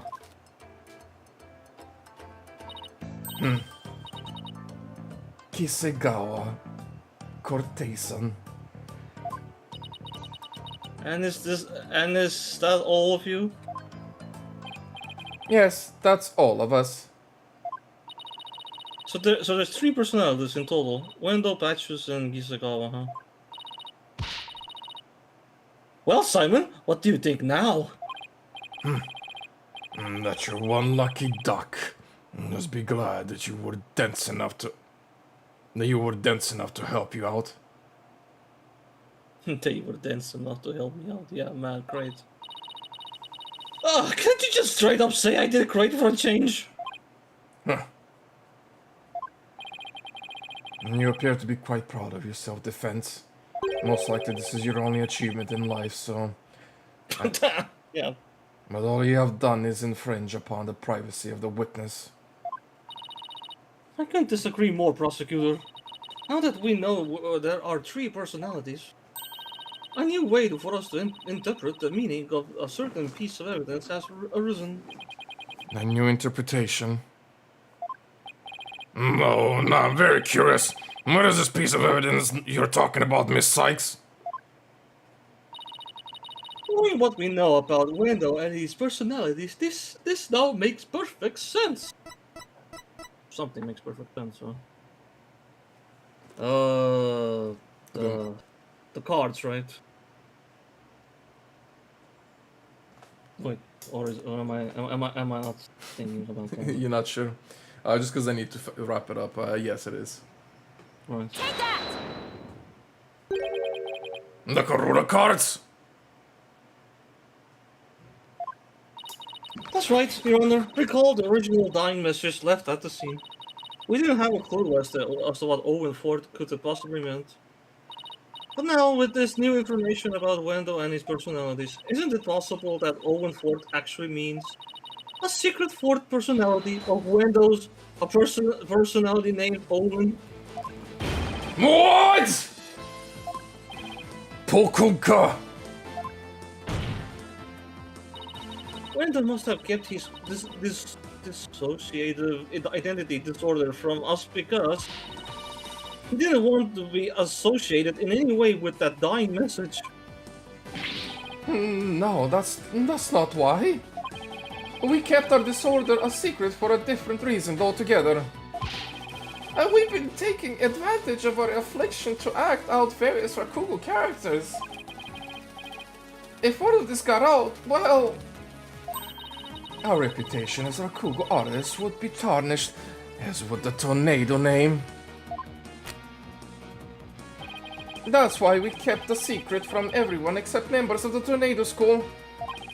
But really, there is no fourth personality, it's just the three of us here. A plausible enough sounding story. But it doesn't prove you didn't rearrange the cards, does it? But... I will concede that it is highly likely that the witness rearranged the cards. Is Prosecutor Shatmai actually agreeing with us? however, it is not also possible that the accused killed Master Tornado.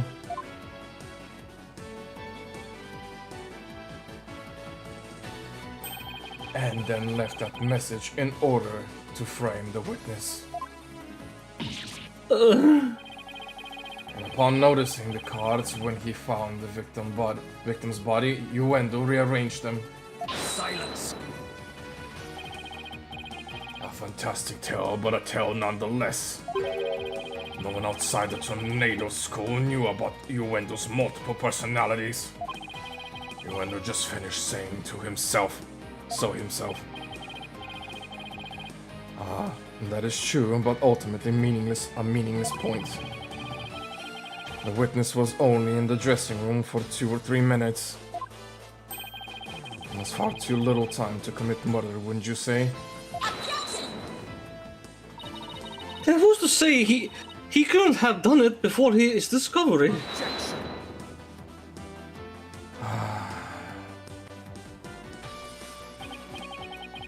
That spring chick memory of yours.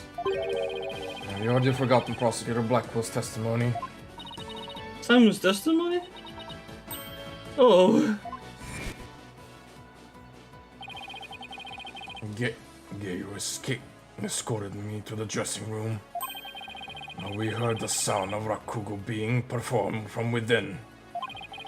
Thinking the master was rehearsing, we decided to wait in the hall until he was done.